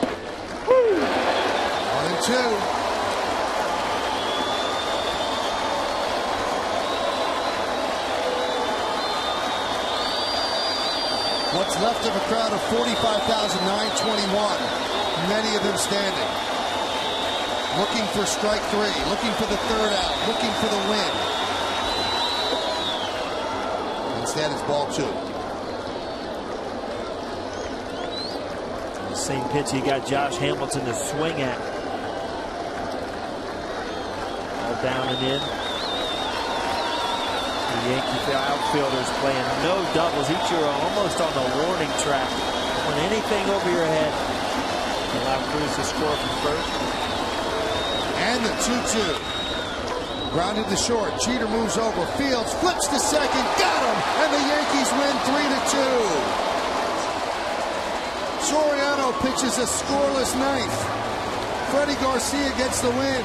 The Yankees have won 3 in a row against the Texas Rangers, and they continue their hot play, having won 7 of their last 8 games. Another big game for Eric Chavez. Yankees with 10 hits, managed 3 runs, and Texas with 4 hits, 2 of them solo shots by Josh Hamilton. And they lose their 3rd straight game to the Yankees, 3-2. Also was explained to me, why does Soriano pull the shirt out? Because he thinks when he gets the last out, his work day is over. So an hour and 45-minute rain delay, and the Yankees hang around and get a thrilling 3-2 victory over the Rangers, and you have to stick around for the postgame show to find out who's tonight's Chevy player of the game. It could be Eric Chavez. Boy, another big night for him, and he is standing with Meredith Marakovitz. Meredith? Eric, you guys have now won 3 straight, 7 of your last 8. What's led to your success over this win streak? We just started playing better ever since Detroit. Had a good series in Toronto. You get good pitching, good hitting, and it's pretty good defense. You mentioned the pitching. How impressive you've been with Freddie Garcia. Since Andy Pettitte went down in this rotation, he leads the team in wins with 5. Are you impressed with the way he's been able to help this rotation since he's joined it again? Yeah, I didn't know that. Fred has been big. Obviously he was demoted early, and he just kind of got his work in and stuck around. He's got opportunity, and Freddie knows how to pitch. He knows how to win. You've been swinging the bat pretty well yourself. Last 6 games, 14 hits, 3 home runs. Safe to say you're seeing the ball well. You're just in one of those groups. Yeah, I don't remember the last time I've been, this type of a group, but I'm seeing the ball good, and I'm not really trying to do too much. I feel really controlled with my swing right now, and I'm getting hits. When you're swinging like this, how much do you look forward to getting the ballpark the next day and hoping you're in that lineup the next day? Definitely when you got a good wave like this, you got to ride it out. So I'm not going to be this hot for the whole season, so right now I'm just trying to enjoy it. Eric, thanks for the time. Congratulations on the win. All right, thank you. Michael, send it back up to you in the booth. Thank you, Meredith, and thank you to Eric Chavez. Another big night for him. 3 for 3 with a walk and he continues to fill in admirably for Alex Rodriguez. We'll come back, we'll wrap things up, and then the postgame with Bob, Jack, and Meredith. 3-2, Yankees win.